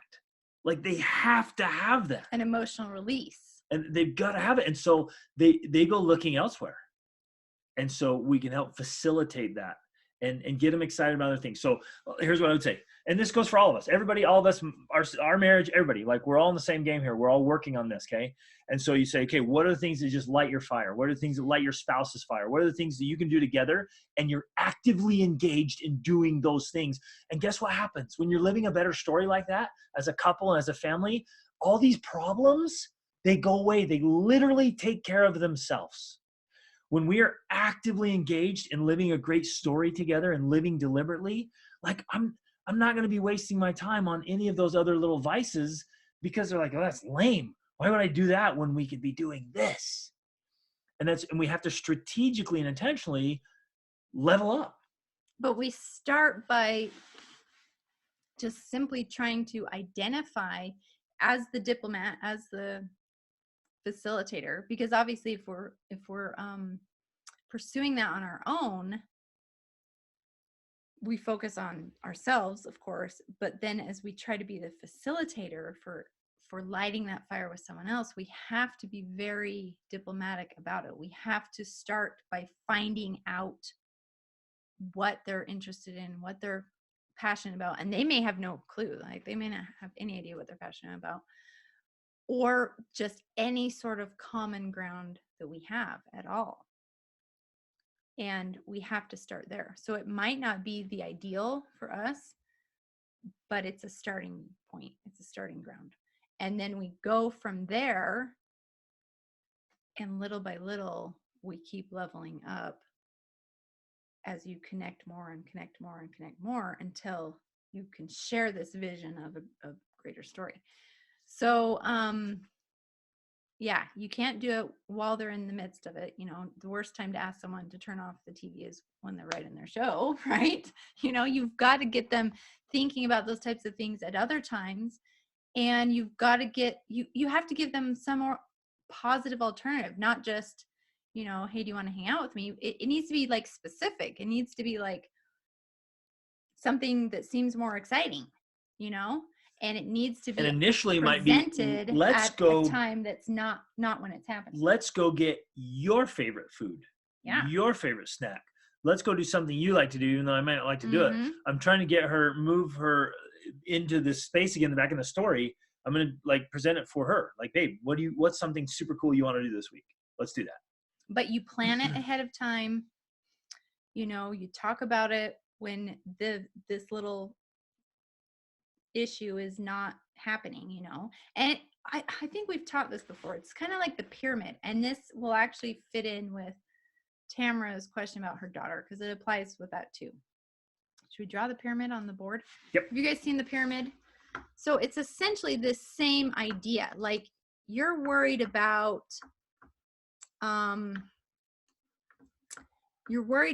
this thing that's happening. Let's say it's the video games. And so you're trying in the moment to fix this problem. The problem is you're playing the video games, you're not hanging out with me, and I'm trying to fix this problem. Well, what's really happening is, as Greg draws this pyramid here, you're focusing. Don't judge my drawing skills. Yeah. You're focusing, in that moment, you're focusing on the tippy top of the pyramid, which is what's going wrong, quote unquote. Same with when you're dealing with your 11-year-old. You're frustrated with her. You're trying to, you know, you're annoyed with what she's doing, whatever. All these things that go on that our kids do. You're focusing on the top of the pyramid. What's going wrong? That's what the top of the pyramid is.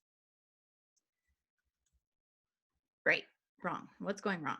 But the real solution to the problem actually is not happening in the moment. If you want to solve the problem, you're not going to solve it in the moment. You're not going to solve it when he's playing the video games. You're not going to solve it when she's doing her annoying things. That's not when you're solving it. In fact, I would just put it out of your mind that when that's happening, your job is simply to control yourself in that moment and then find something else to focus on. And then you want to focus on helping things go right. That's the whole rest of the pyramid. It's actually separated in lots of different levels. It's in the book, The Anatomy of Peace, if you want to read more about it. Amazing book. Get that book and read it. But the rest of the time, you're helping things go right. And so that's kind of some of these ideas we're talking about. When it's not an issue, like some other time during the week, when he's in a good mood or she's in a good mood or whatever, that's when you focus on helping things go right. And when you do that, the more you focus on helping things go right, then the less things go wrong and the less you're spending time in that tippy top of the pyramid where you're trying to get your husband to play video games with you and he says no. Opposite. To stop playing video games, just hang out with you. Oh, whatever. That's kind of like today. Greg was doing his hair and then his shoulder was hurting. I said, oh, does your hair hurt because you were doing your shoulder? She's on one today, making it man. happen. Love it. So you guys, again, the things that are going wrong will very often take care of themselves. They'll literally go away when we're focusing on helping things go right. And that is true with our kids too. So if you're always getting frustrated with one of your kids, and 11 is about that stage where things are tough, especially with girls. I can't tell if it's 11-year-old son or daughter, but Oh. I don't know, like 11-year-old daughters, man. There's that year. It's like 2 years there. It's tough. Okay, like no idea how to not feel that way. Try and fake it a bit, but I end up wanting to strangle her. Is a girl. Yeah. Okay. Yeah. That's what we're guessing that one. I do know we need to get way more positivity going in regular family. Yeah. So yeah, we have the similar things going on. We have a 16-year-old girl and we have a 12-year-old girl now. And so in that moment, it literally is like the worst time to try and fix things. They're off, you're off. Like, it's just not going to happen. So in fact, that's the worst time to keep talking. Yeah. And when you're emotionally charged and they're emotionally charged, stop talking. Yeah. You're going to say something you regret. Right. And it's just the worst time. And so what you do instead is do whatever you can to get through that moment peacefully. And then later, maybe the next day, maybe the next week, who knows, whenever it feels, as soon as you can. I know for me, especially, like, I have to kind of clear some of those emotions so I get into the space where I even want to help things go right. But as soon as I do, then I focus on helping things go right. And so, like, especially with my 16-year-old daughter, we can butt heads at the wrong times. And so one of my things right now I'm focusing on is just the little things. Like, she loves to talk. And so I'm focusing on whenever I see her, because she's now going to the school. So, I don't see her all day. I just sit and listen. And she will download her entire day. She loves and she will it. talk and talk and talk and talk and talk. And I used to kind of get bothered by that because I'm like, I've got things I want to do. You're just going on and on and on. But if you guys know Rachel, her favorite space is all by herself in a space that no one can interrupt quiet her. And peace. Like, I'm a very I'm very introverted. I am the opposite of this daughter who's 100. In fact, we took a personality test one time. And at the time it said I was 100% introvert and she was 100% extrovert. And we were like, we are so opposite. But, this is a commitment that I have at this time to improve our relationship by just sitting and letting her talk and tell me about her day. And that for her is a huge deposit in helping things go right. And whenever I do that and I'm consistent about making those deposits, things going wrong just don't happen as much. But as soon as I get in, and I saw it happen, in fact, a couple weeks ago, I did this. I was feeling pressure and stress about stuff. And so I was not helping things go right. And I knew I was doing it and I was sabotaging myself. I'm so mad. I was not helping things go right. And in fact, I was almost doing the opposite, and it spiraled into, this headbutting that happens. And I was like, why do I do that? I'm literally sabotaging myself. And so the point being, the time to help things go right and to create what you want with your relationship, whether it's your spouse or your kids, is not in the moment when you're aware of what you want to fix. That's the irony, because that's when we think about it. We don't think about it the other times because we're like, oh, everything's fine. But you have to be in the space of creation, of knowing, hey, this is something that happens and I want to fix it. And so I have to do something at other times to prevent it or to change it. And that's where this baby comes in. This is our devotional book for our family. And if we notice there's an issue, a principle, a lesson that needs to be taught, you don't teach it the moment. They're hot, you're hot. They're not going to listen. We come up with something special that we're going to put into the devotional, our morning devos, our routines, our lessons, and we make a note of it. And then the following day or a couple days later, when they've forgotten about it, you're like, man, Kate, there's this life lesson. You find a story or a poem or something from Aesop's fables or something that illustrates the principle, and you teach the principle then.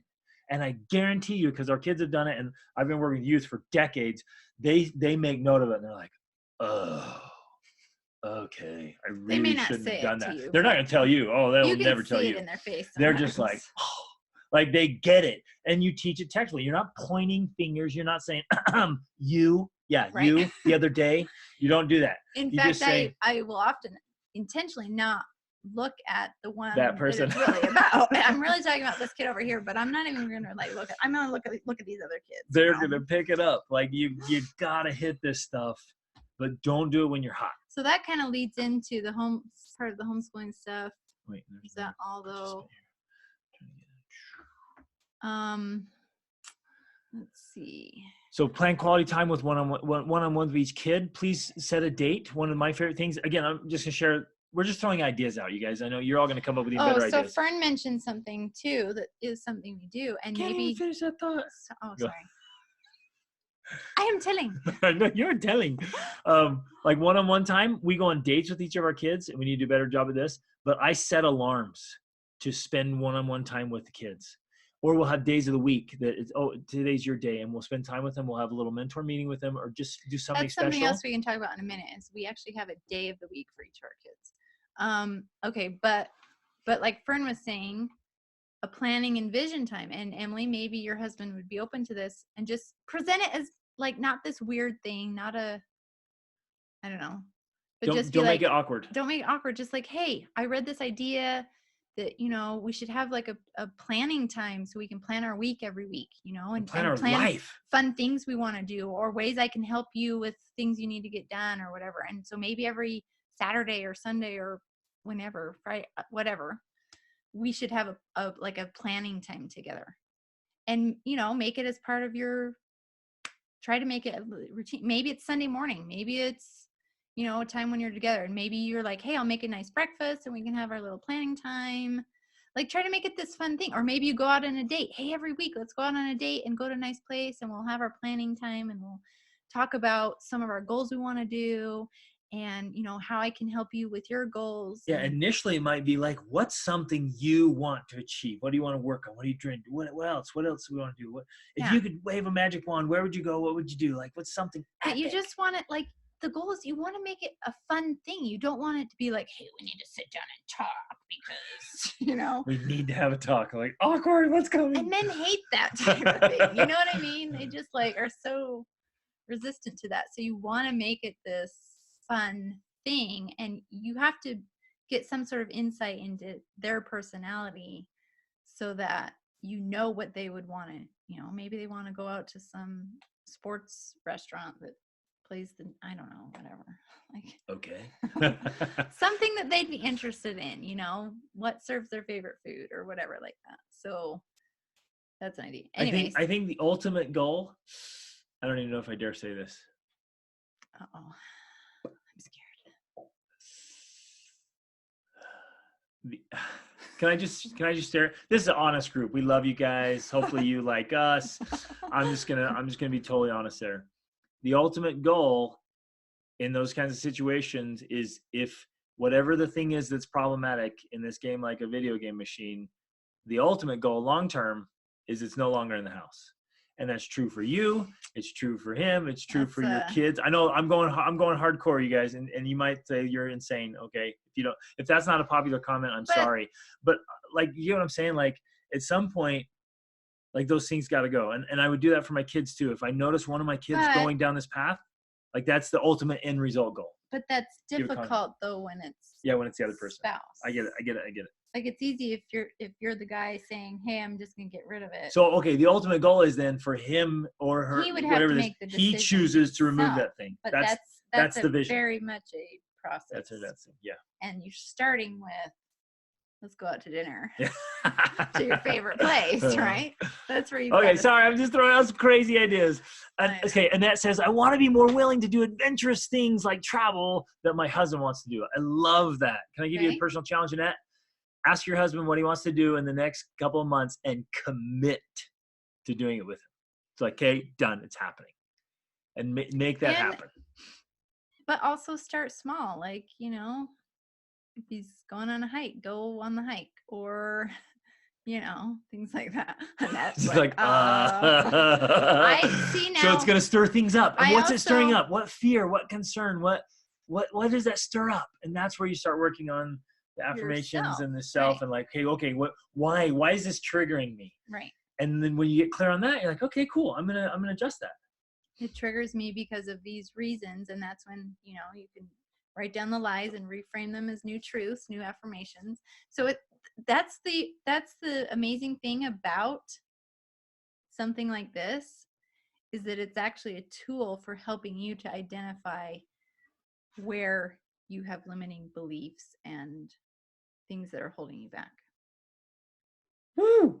One more thought I just had, you guys. If you want to get in line with your spouse and you're trying to kind of get on board with things, sometimes you keep missing, right? Try reading a book together that will just kind of as a catalyst. And so I would start with, okay, write these down. The Alchemist or Scary Close. Okay, either one of those books. Those are phenomenal books. They're engaging books. They're easy to get into. If your spouse doesn't like to read or you don't like to read, listen to them. Okay, you all drive in the car together, whether you're driving errands, dropping kids off, going somewhere. Next time you say, hey, would you mind if we listen to this? Awesome. I just heard the best recommendation for this book. Can we listen to it while we drive? Okay, and just try it. And they're engaging and they're good. And pretty soon your spouse will be like, hey, can we listen to that book some more? Mm-hmm. Like, it's so good. Get into books like that stir that up. Scary Close by Donald Miller. Scary Close by Donald Miller, and The Alchemist by Paulo Coelho. Okay, now if you're trying to get your husband into books, you might try books like The Walking Drum. Or Endurance by Shackleton, or Lonesome Gods, or you guys have a whole list. I got a gigantic list of like man books and woman books and marriage books, business books. I got tons of books. But when you go through a book together and it sparks the conversation idea, they'll say something, you just pause and go, oh, did you hear that? Or what if what if your spouse doesn't like to read and you want to get into it and you're like, hey, hon, let's read a book about sex together. Boom. Ka-chow. We got a list of those too. I can't imagine a man saying no to that. You know what I mean? Like, well, he might say, why read? Let's just have sex. He might say that, but you're like, well, and you say, what I'm reading is going to improve it. It's going to make it more free and more awesome. So let's read it and talk about it together. You know what I'm saying? So. Okay, post a list of books for spouses, as in sex books or relationship books, or all of the above. Maybe we'll just slam you guys with a whole list of books and you can pick and choose. Oh, we do have a list that we can talk about, but we only have a few minutes. Ones to read together. Awesome. Okay. Love it. We'll do that. Let's do the homeschooling stuff. Sorry. Yeah. We guys, we love this stuff. Hopefully you do. Hopefully, isn't this awesome? There's tons of great stuff in here. Ways we can all level up our lives. Okay. Homeschooling. Let's touch on the homeschooling and our schedule, and then we can mention some of our books, and then we'll share them in the book. We'll share them in the Facebook. We'll share them in Facebook. Yeah, we'll share it there. Okay, so as far as our homeschooling schedule and our family culture, I'm going to go back to this idea of the routines. Because essentially everything that you do in your life or want to accomplish in your life, you've got to go back to this idea of, first of all, getting the big picture of what you want, and then breaking it down into things you can do on a daily and weekly basis. So this is how I started our whole homeschooling life years ago, was by reading books about it, and reading books about education, and reading about, all these different philosophies, and then figuring out what it was I wanted for our kids in our homeschool and what education looked like for us. And, I literally made this big, huge list. Like, I called it my master plan. I still have it somewhere, I'm sure. But it was like the master plan of like everything I would want to teach my kids, in the idealistic world, every single thing I would want to ever teach them. And it included all sorts of things, like everything from math and science to learning how to sew or change a tire or how to cook or, how to be a leader. Characteristics I wanted, qualities I wanted them to have, things I wanted them to do, like music, play instruments, like everything I could think of ever I put on my master plan, and that's where I started. And that's like we do with everything, you know, with our marriage or the life we want to live, our lifestyle. We come up kind of with this master plan of what it looks like. And then from there, we come up with the way to fit it into our daily life. And so that's kind of where I started from. And then I came up with kind of the pillars, I guess pillars is the right word, the pillars of the homeschool. It's not really scheduled, it's more of a routine. And then and it might even be like a rhythm or a culture. Yeah, it might be like, we're trying to homeschool. Like, well, that might be a little too rigid or confined. Like, what's our homeschooling culture? Like here's one in our family. There's never a graduation from education. There's never a vacation from education. Like in our family, we learn all the time, year round, no matter what. I don't care, you're on vacation. Like Parker went to Costa Rica to stay with his friends. I'm like, you're taking a pile of books, dude, and you're on your point system and you're getting things done. Like, we go. I laugh because it's actually only been in the last year since we've been living in the States that my kids realize that most kids don't study on the weekends. They're like, what? What have you guys been doing? They're like, hey, we learn all the time. So we've been doing homeschool, like, you know, all the time. But we kind of have these pillars that we kind of build the day around. And that's morning routines for ourselves and then like them, and then a family morning routine, devotionals, a study time. So it's like a set study time, and then evening routines. I mean, that's which you may want to try this during your study times. Like ours is like 9 to 12, 9 to noon, más o menos. But like, we're like, and try this, just throw it out there. It's a strict study time, but it doesn't have to be strict scheduled of what happens. Like you're like, we want these things to happen while you're working on certain subjects or things, but during those time, it's study time. We're not playing games, we're not goofing off, we're not doing that. Those time, that's sacred time, that's study time. Yeah. And so you can kind of choose what you're going to study, because you might feel different some days, like we do, right? I mean, different books or different things. But during those times, it's study time. Yeah. So for study time, we have like, there's certain things you're not allowed to do. And then I have, essentially, it's right now. And again, that's the thing about homeschooling, and that's the thing about having kids in general, you know, like they're always changing and you're always changing. And so you're always adjusting this, and it's changed over the years. But right now, it's essentially like they have certain things certain expectations they have. So they've got to do something in math. They've got to do something in like language arts. They've got to do something in science or history. You got to do musical instrument. Like musical instrument or art. And language.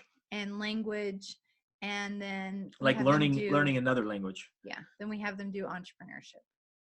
And so as long as they, throughout the week, they have to turn it into me every week. As long as they can fill in those things by the end of the week, like, I'm good. Like, they get to decide when they do it. I have some curriculum for some of those things. Like they have math workbooks or they'll have a language arts book. But they basically get to choose what and when. And as long as they fill that out and they turn it into me every week, like, we call it good, you know? And it's easiest, we found, if you have that written up somewhere. So if you have it somewhere where you've got this little list of kind of expectations, study expectations, like, hey, we need to work on these things, and they know what that means. So if you put language arts on there and they're like, what the heck is language arts? You know, but as long as they're like, oh, that's this one book, practicing my handwriting and doing this little activity, I know what that means. And, you know, their science, like, oh, that I need to get out my little package here, my packet for this little experiment I'm going to do. I get that. And then it becomes self-directed. Yeah. It's awesome. And that's obviously our goal. Like, our goal is that they are self-directed, because that's what they have to do to live on their own. You know, they have to be self-directed. And so the sooner they can do that, the better. Or you have certain approved websites that, like, yeah, if you get on this, it counts for this topic or whatever. Which is usually like math, science, and learning a language. We have a few of those. Yeah. Other than that, we use a strategy that we call head gates, where, so during study times, there's certain rules, but then the rest of the time, there's still other rules of what's allowed and what's not allowed. For us, like, we have no sort of video game devices, so that's not even an option. There have been times when our kids have played games on their their iPad or things like that, but for the most part, we've really eliminated those. Now I'm distracted by the question too. What? I'm still in the younger stages where I'm needed for what feels like a lot. Yeah, Yes. Okay. So in that, hang on, Maylene, you can make it. 4-year-old, second and fourth graders. Yes. Okay. For those, there is definitely a lot more play, where you are a lot needed. of unschooling.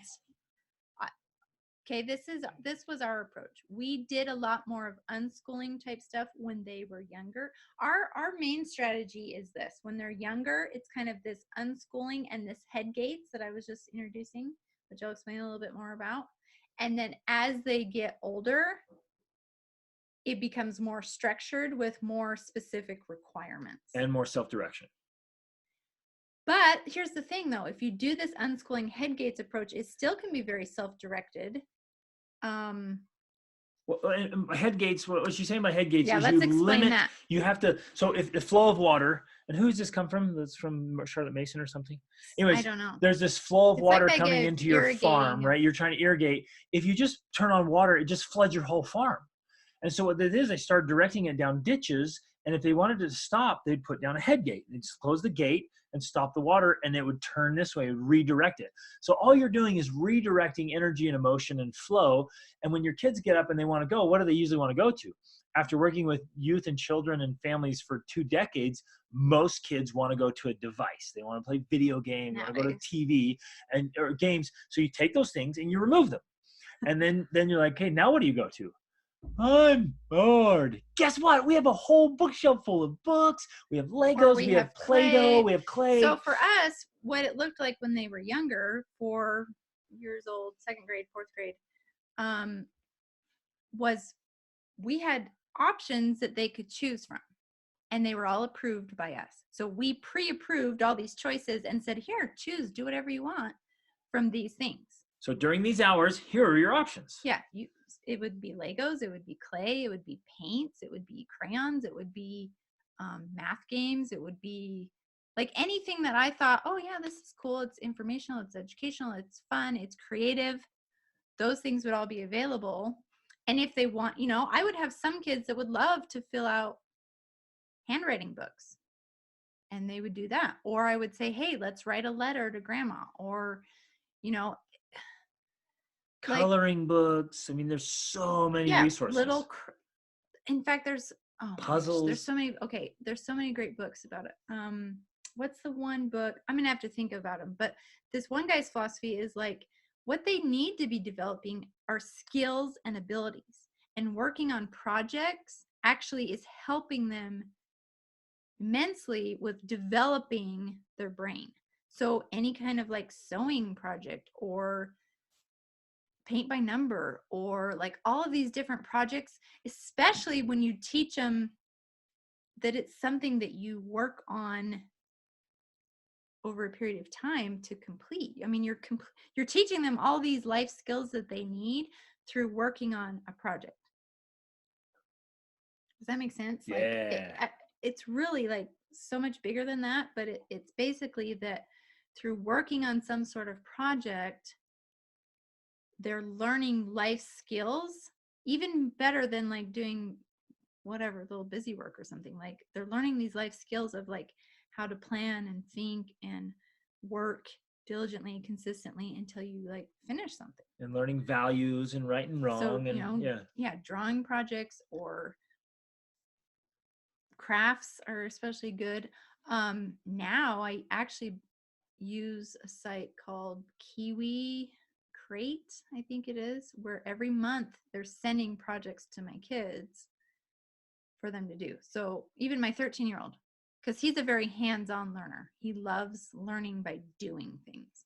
Like like my 12-year-old girl, she loves her curriculum where she loves her curriculum where she can write, fill out and write and do all that stuff. And he does not like that as much. That's like pulling teeth for him. But he loves, like, give him something to build and he'll build it, all day long. So he's made a pencil sharpener. He literally made a ukulele. He built it out of the parts they sent, and so you're basically just trying to create this, and we've done this from the beginning. You're creating the environment where they get to choose, but you're making it safe so that you feel good with their choices by doing this head gates philosophy, so that whatever choice they make, you're okay with it. And it's not, that's because then they get to choose, they get to buy in, and you're okay with their choices because you've like given them the selection of things you approve already, and now they get to choose what they do. They're not being forced.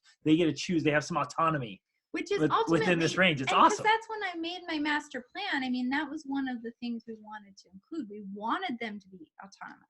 We wanted them to feel like they were in charge of their education, like it was on them. It's not like someone gives them an education, they have to get it themselves. Like, that was all a part of this approach we were taking that was helping them take ownership of it all. And so everything we did was based off of that philosophy of trying to get them to take the ownership. And so by, providing approved options, doing this head gates philosophy, they're still allowed to choose, and you feel good with those choices. That's part of the problem. Like, I don't really want to get into this, but like with the unschooling and stuff, that some of the problems that we see is that when parents do unschooling for too long, for one thing, I don't think unschooling should be done all the way through the teen years.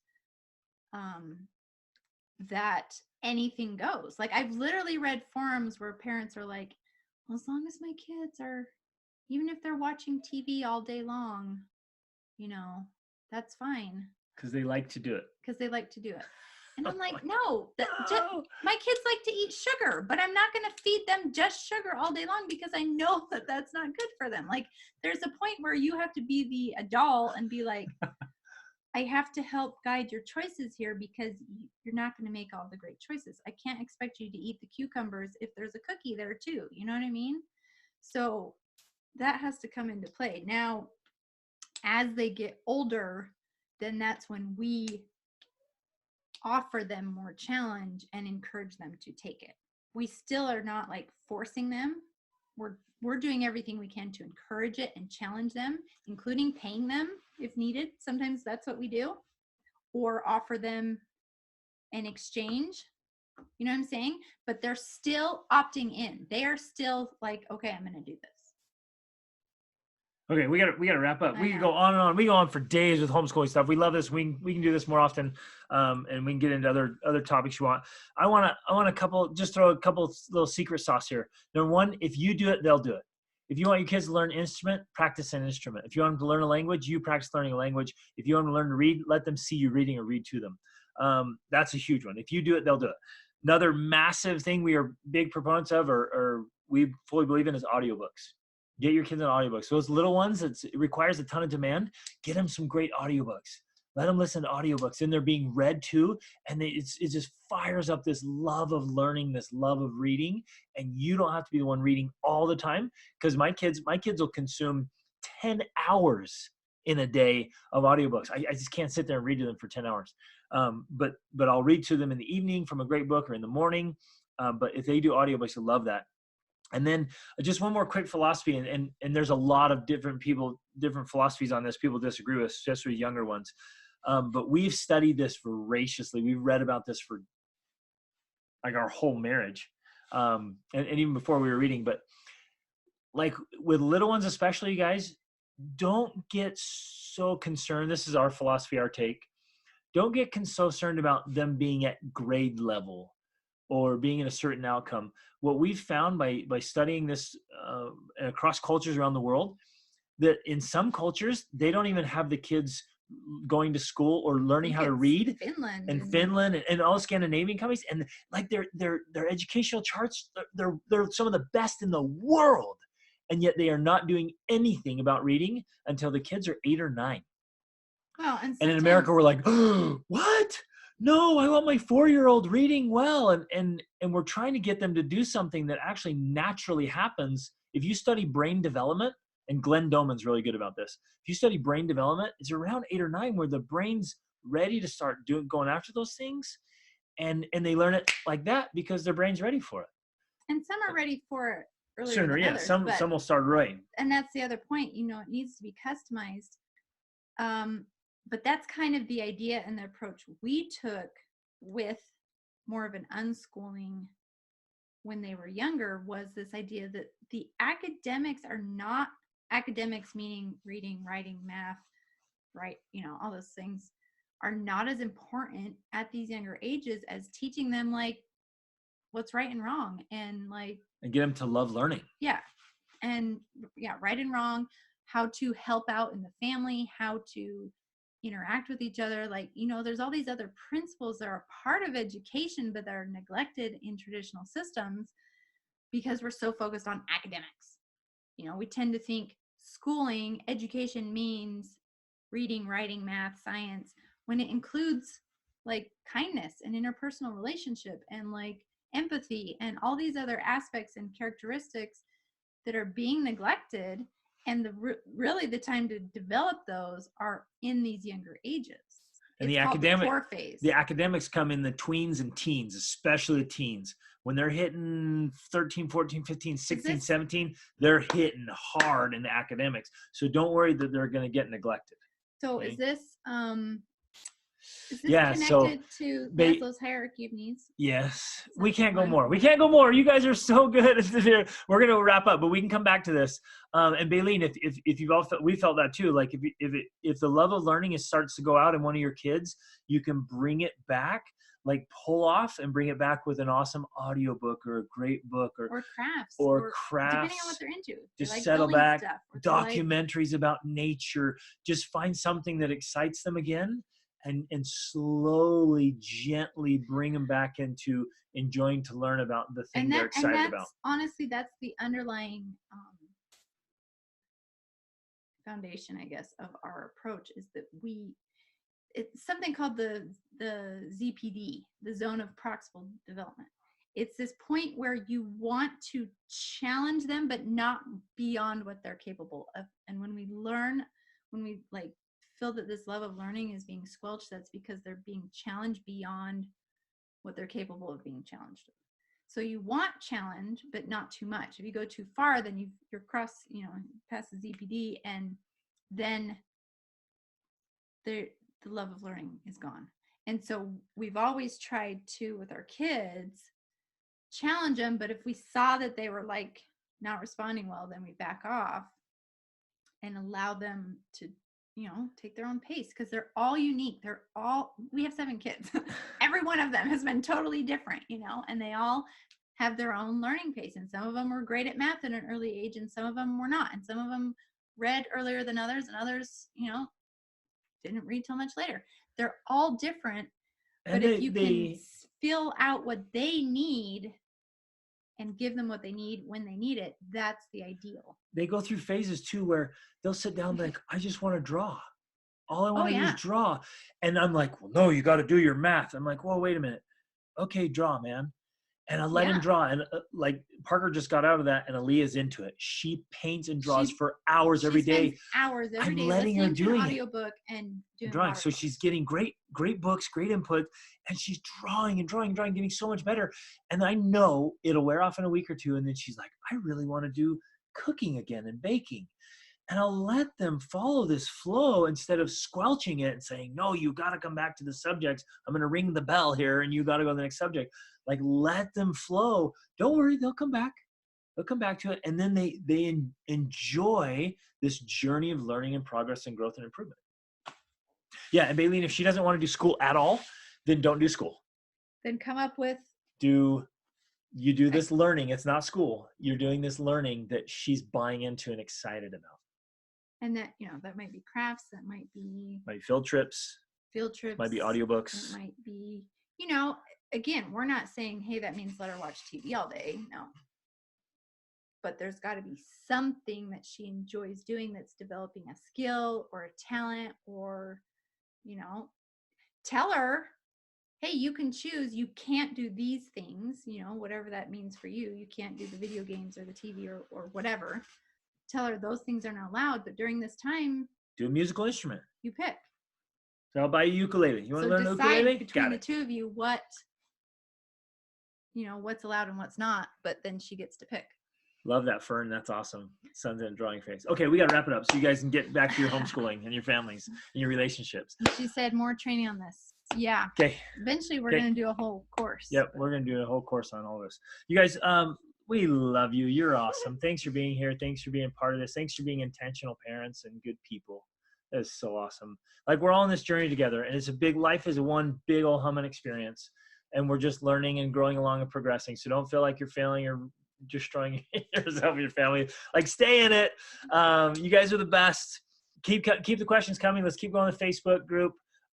Keep following your routines, your tracking, and just little by little, one travels far. That's a quote from Tolkien. Little by little, one travels far. So get after it, make it happen. Keep the questions coming. You guys are awesome. Get out, live your extraordinary family lives, and let's do these things together and make it happen. Awesome is always an option. Reach upward.